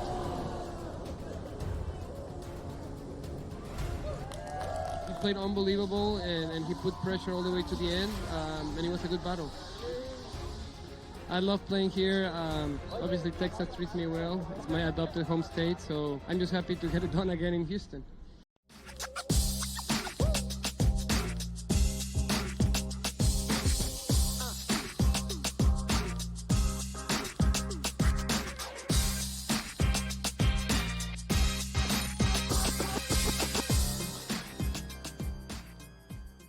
All right, welcome back in Game Time Decisions here on the SportsGrid Network. Joe Raineri alongside Brady Cannon hanging out with us here as we're talking some PGA as well as Live Golf. Big event coming up on Live Golf. But just to wrap up on TPC River Highlands, we're expecting a big number. Like you said, I love the guys you pulled out with Fleetwood, Tom Kim. You got some great numbers there. But unfortunately, like you said, Scottie Scheffler no longer the public favorite, but he is still the favorite nonetheless. What are we thinking about some of these other guys? Usually it's after a big major. I mean, what do we do with Xander? He's been one of the best golfers all year. He was once again, in one of the final couple of groups there coming out of Sunday. Are we expecting maybe a little regression here as well for some of them? Boy, I don't know. I mean, maybe the best bet you can make week in and week out, Joe, it doesn't matter where we are, what tour, is Xander Schauffele to finish top 10. I mean, it's top just 10. Automatic, and so I'm not going to discourage that once again. Yes, I would say he's the second best golfer in the world right now, next to Scottie Scheffler, and he's won this tournament in 2022. So, Xander ought to be right there once again. Scheffler, like I say, it wouldn't surprise me. This guy is not going away anytime soon just because he had a bad week. I just feel that hangover, that disappointment might linger a little bit. And, so I went with some guys that are a little deeper down the board, priced pretty similarly as they were at the U.S. Open. And that's what's interesting about Scottie, too.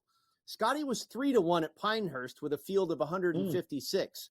Now he's 4-1 in a field of 71.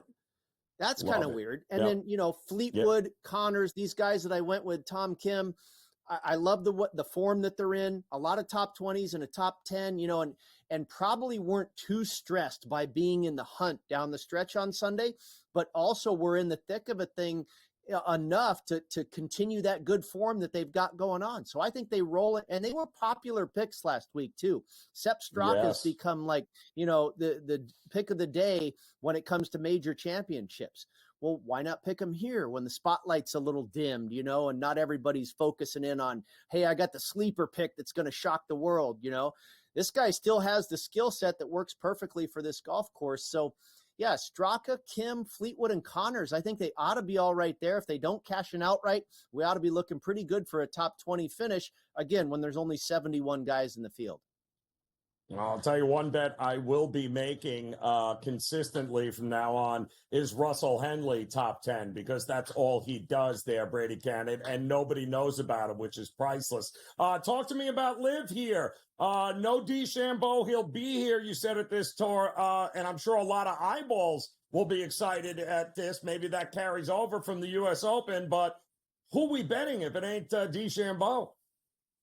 Well, this is interesting. It's called The Grove in Nashville, Tennessee. It's a tree-lined golf course. Driving accuracy here, I believe, is going to be a factor. Driving accuracy, greens in regulation, and then scrambling and putting. Scrambling when you miss these greens in regulation. It's a Greg Norman design.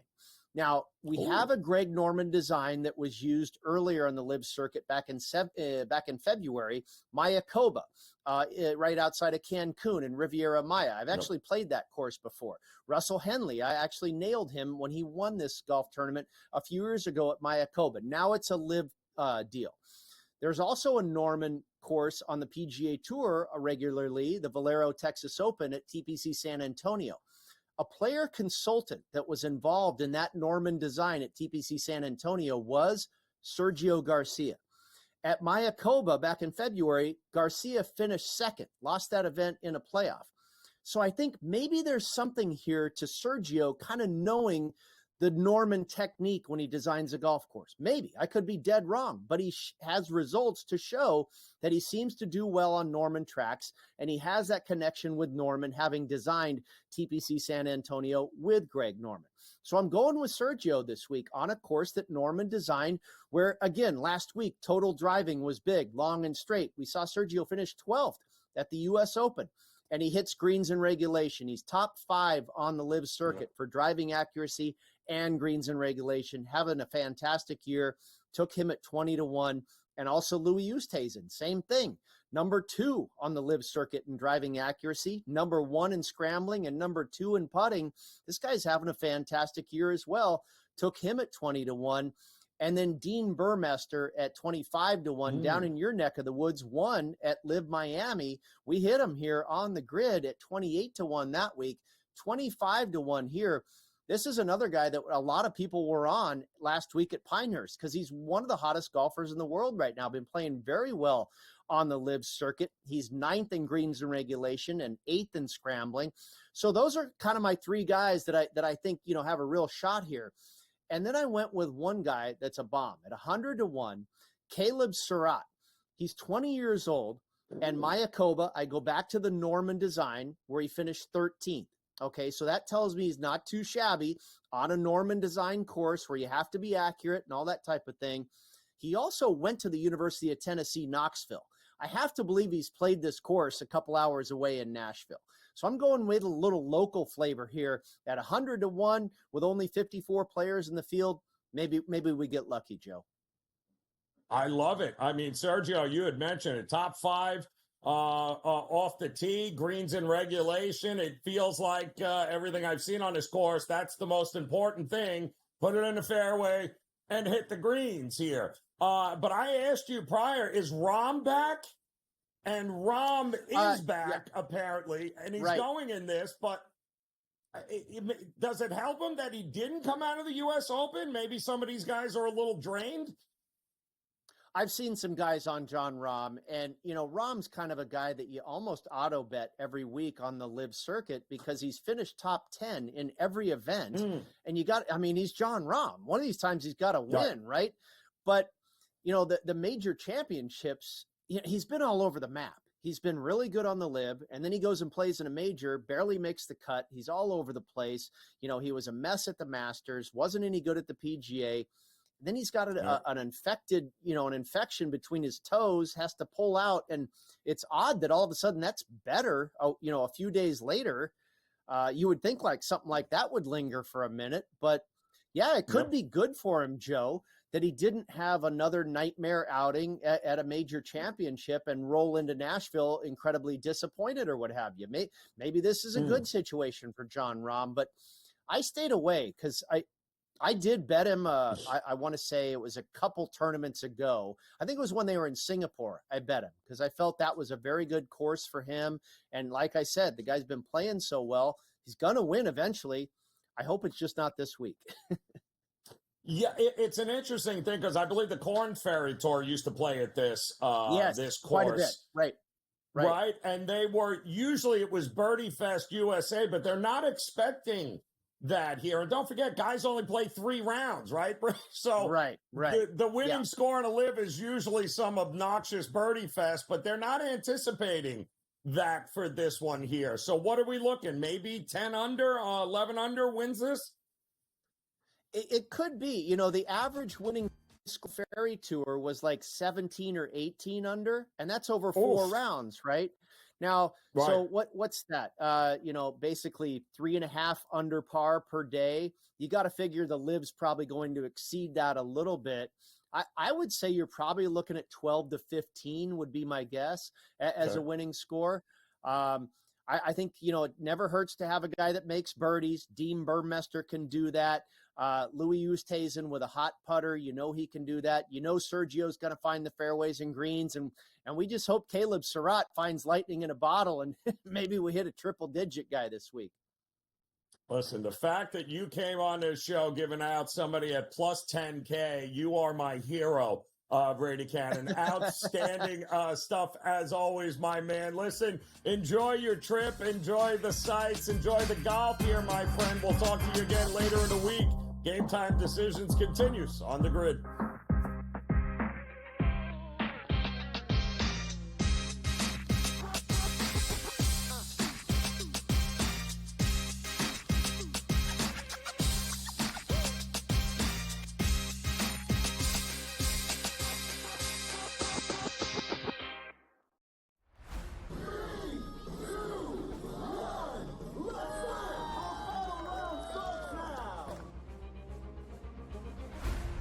Crazy how many teams had a chance to win. The Ripper GC went from 9 back to leading by 2 to near the cellar again late in the day. It was so volatile, counting 4 scores.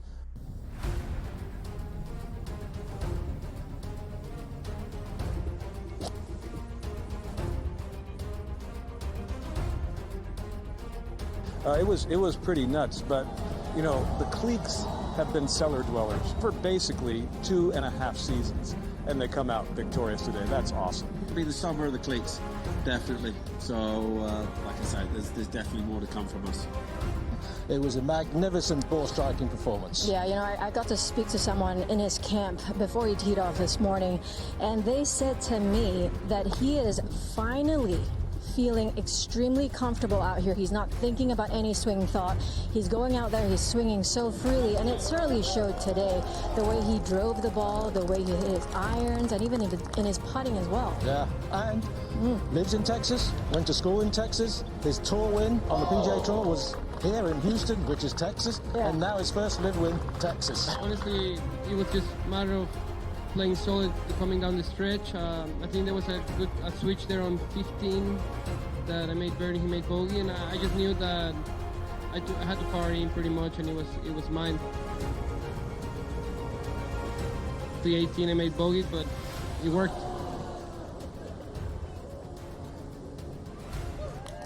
He played unbelievable, and he put pressure all the way to the end, and it was a good battle. I love playing here. Obviously, Texas treats me well. It's my adopted home state, so I'm just happy to get it done again in Houston.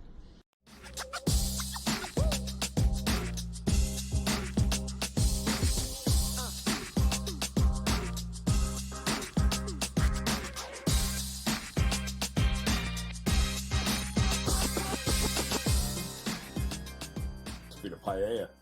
All right, welcome back in. Game Time Decisions here on the Sports Grid Network. A very happy Wednesday to you as we get ready here tonight. Couple of Major League Baseball games underway right now. We did have about 4 or 5 games early today that were completed, and you got to love the getaway days because all sorts of strange things usually happen here, like Patrick Corbin winning a game for the Nationals against Arizona. That happened early today.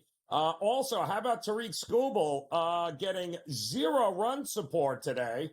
In fact, the Tigers scored no runs, and the Braves scored 7. So they were able to get it done against one of the Cy Young candidates here this year in the American League. It's good to see the Braves got it going in the right direction there. A solo home run was the difference, by the way, with the Pirates today. They ended up beating the Reds, and Hunter Green 1-0. That's kind of crazy. And the Marlins did it again. They ended up coming back in a slugfest and walking it off once again against the Cards here as the Marlins won 4-3 here. The Padres finally won another game today. We didn't think they were going to do it, but this kid Waldron is the real deal. He took on Ranger Suarez, and the Padres won 5-2. Cubs end up taking it down 6-5 against the Giants. And now we've got a couple of games underway, including the Yankees and Garrett Cole. 1-1, knotted up bottom of the second there. 3-0 Guardians still on top of the Mariners, keeping an eye on that one. And we've got no score, Red Sox, Blue Jays, or Rays and Twins. Now, we still have a couple of games still getting ready to come up, including the Mets-Rangers. That'll be at the top of the hour here as Manaea taking on Andrew Heaney, and the Mets just a 7-game winning streak, refuse to lose. They're getting great at-bats. They're scoring runs. The bullpen has been phenomenal, and the Rangers have been the antithesis of that. They get no runs, and then when they do, the bullpen blows up, and they can't stop anybody from scoring. So absolutely rough, and I mean rough stretch here for the Rangers. The good news is I believe Max Scherzer's in the dugout doing what I have no idea, but Scotty Wetzel stepping in here, getting ready for these late-night games, including this Mets-Rangers game. I saw Scherzer in the dugout, and I'm like, oh, great, he's back, but it ain't helping the Rangers win games, and my goodness, not a good look by the Rangers. What do you make of this Mets team, though, man? 7 in a row, can they keep it up? It's amazing, right? Going for their 8th straight wins. Unreal. You know, the Rangers, Joe, are about a 30-game swing from last year's record after 73 games to this season. I mean, that is a huge, right? We all kind of remember, at least I do, last year's great run in the postseason. But Texas was actually a really good regular season team. It's like a 25-30. You figure it out, do the math of the 4 or 5 games under 500 now, and the 20 games or so over 500 they were at this point last year. So it's amazing. I got to keep on playing the Mets, right? Rangers have lost 5 in a row, 10-14. Mets are, going for their 8th straight win. As soon as you write this team off, that they put together a little spurt. So do like the Mets. Do love the Houston Astros as well tonight, by the way. Just because it's the White Sox, right? I mean, are the White Sox really going to win 2 in a row? They've only won 2 in a row like 4 or 5 times all year. They only have 20 wins, so it's not like that many opportunities. But I know the pitching matchup actually goes towards Chicago. But anytime I go against the White Sox laying less than the $130, 120, 125 or so, definitely like that. And I tell you what, one of the better plays, I think, it's a goofy bit of a play. I don't generally do this, Joe, but I'm going to go over 3.5 runs, Kansas City at Oakland. This Luis Medina guy, he stinks for the A's, right? He's 0-1 with an ERA over 11 at home this year. Just, one or two starts. But in his career, the A's are 5-21 in his 26 career starts. I mean, he's awful. He's more than capable of giving up 4 runs all by himself. Anything we get from the A's is a little bonus. So do love the over 3.5 runs Kansas City tonight. First 5. I know. I like that. I mean, Reagan's is the guy that you want on the mound if you are Kansas City, who have had a gauntlet of a schedule here, Scotty. The Dodgers, the Yankees, the Guardians, Seattle. So I do like them to get one back here. But I don't know how anybody can sweat out an under in Colorado against the Dodgers tonight. That was the most unbelievable late game, Scotty. They're getting pinch hit home runs in the ninth inning, grand slams. I'm like, what is going on here? Felder on the mound here tonight, I believe. Oh, my goodness. And then you got the right fielder of Colorado is screaming as the ball's going over the fence. Yeah. Unbelievable. I didn't think it was that bad of a call.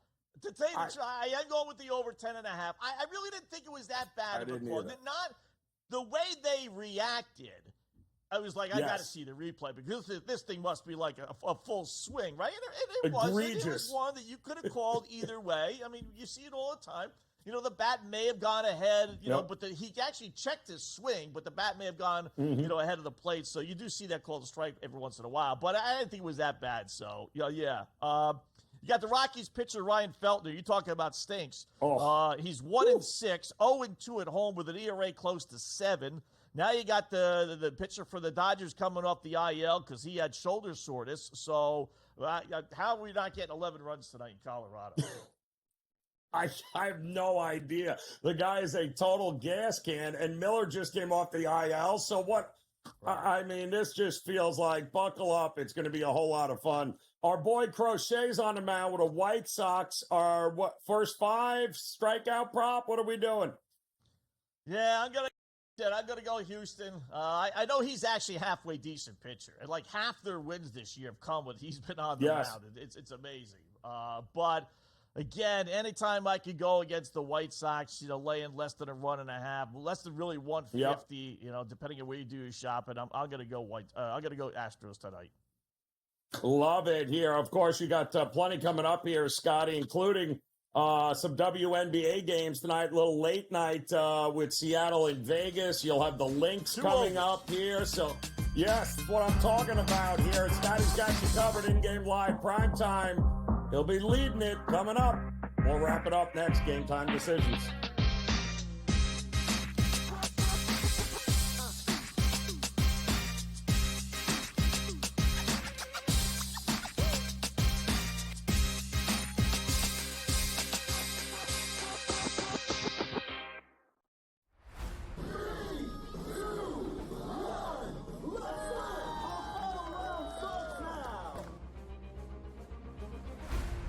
Crazy how many teams had a chance to win. The Ripper GC went from 9 back to leading by 2 to near the cellar again late in the day. It was so volatile, counting 4 scores.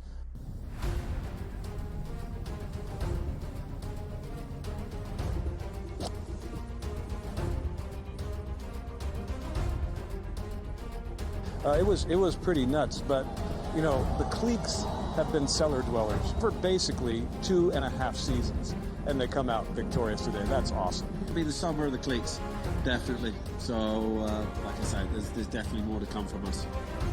It was a magnificent ball striking performance. Yeah, you know, I got to speak to someone in his camp before he teed off this morning, and they said to me that he is finally feeling extremely comfortable out here. He's not thinking about any swing thought. He's going out there, he's swinging so freely, and it certainly showed today. The way he drove the ball, the way he hit his irons, and even in his putting as well. Yeah, and lives in Texas, went to school in Texas. His tour win on the PGA Tour was here in Houston, which is Texas, and now his first live win, Texas. Honestly, it was just a matter of playing solid coming down the stretch. I think there was a good switch there on 15 that I made birdie, he made bogey, and I just knew that I had to power in pretty much, and it was mine. The 18 I made bogey, but it worked.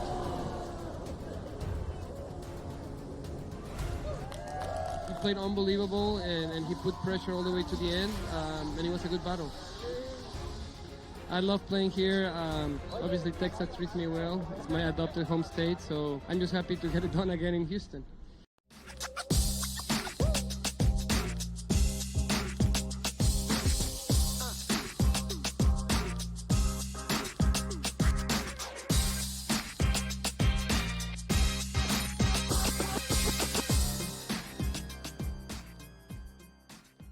All right, welcome back in Game Time Decisions here on the SportsGrid Network as we wrap it up here. This edition coming up, top of the hour here, you will have Scotty Wetzel, Dave Sharapan, a little in-game live primetime, and plenty going on here tonight. Some really good games in Major League Baseball. You got a couple of WNBA games that eyes will be on, and Scotty Wetzel just told us about his two favorite plays coming up in both the Seattle and the Aces game, which I believe Gray will be back now for Vegas here tonight. 172.5. He liked the over in that one. He also liked the Atlanta-Minnesota Lynx game to go up and over at 162.5. Both those games they'll be covering for you coming up on In-Game Live Primetime. In the meantime, we're also getting ready for the College World Series taking place in Omaha right now. And the other side of the bracket, the final slot, who will go and take on Tennessee for the national championship. Tennessee beat Florida State just about an hour ago, so they have punched their tickets to the championship. Now the question is, will it be Florida or will it be Texas A&M? We're starting to see a whole lot of money come rolling in on Texas A&M, minus 140, plus 110 for Florida. Florida just dismantled Kentucky earlier in the day here. Both of these teams can hit the ball. Wind is blowing out to right. 11.5 is that total. A lot of injury concerns here for Texas A&M, but I will tell you this. A lot of experience on that Florida Gators team here, and they're going to use a lot of it tonight in order to try to punch their ticket to go up against Tennessee. It's amazing that nothing but a all SEC final one way or the other is what we're going to get as the SEC. Most of the SEC teams who are anybody were actually in the College World Series this year, as when it's all said and done. I hoped it would have been an ACC versus SEC since those were the two best college baseball conferences this year. But nope, it looks like it's going to be an SEC battle for a national championship. Good news if you're a Yankee fan here. Garrett Cole on the mound tonight for the first time. Missed the first 75 games of the season for the Yankees. But the good news is he's thrown pretty well. It's 1-1 right now, top of the third. This is now going to be the second time through the order for Baltimore, so we'll see how they handle him. But I'm seeing 96, 97 on the radar gun. The ball looks to be moving, which is pretty well. He's up to about 40 pitches right now with one out and a runner on second for the Orioles. So far, so good. It's good to see Garrett Cole. No Aaron Judge, if you're just joining us tonight, but he is in the dugout, and it does appear to be, knock on wood, precautionary. So after being hit last night in the hand, so hopefully they'll get him back sooner rather than later. Red Sox, Blue Jays, 1-0. Red Sox just scored a run, and the Rays and Twins, 0-0 there. Bottom of the first inning. The Guardians are still blanking the Mariners 3-0. Tanner Beebe on the mound for the Guardians at Progressive Field. The Guardians swinging the bat pretty well. Still no runs, though, for the Mariners with Brian Wu on the mound. We are looking very forward to a couple of these games coming up a little bit here, including the Rangers and the Mets. Can the Mets get that 8th win in a row? What a turnaround this would be. And take a look at him now. If you haven't seen him, this kid, Crochet, starting pitcher, rookie for the White Sox, taking on Houston. Hunter Brown on the mound for the Astros. But this kid, Crochet, is going to look really good in a Yankee or Baltimore uniform, probably this August or September, as the rumors continue to swirl about which team he will be traded to coming up within the next month or so. And boy, oh boy, he is something else to watch. He is the lone bright spot for a White Sox team that has had nothing exciting or to celebrate so far this year. Dodgers, Rockies coming up late night. Angels and the Brewers. Peralta versus Anderson, and Peralta has gotten absolutely lit up in his last 4 starts. Can the Angels make him pay for missing the strike zone? We're going to find out. But either way, we have got you covered as in-game live, prime time. Straight ahead here. Don't go anywhere. Game Time Decisions will be back tomorrow here on the grid. Enjoy your night and cash those tickets.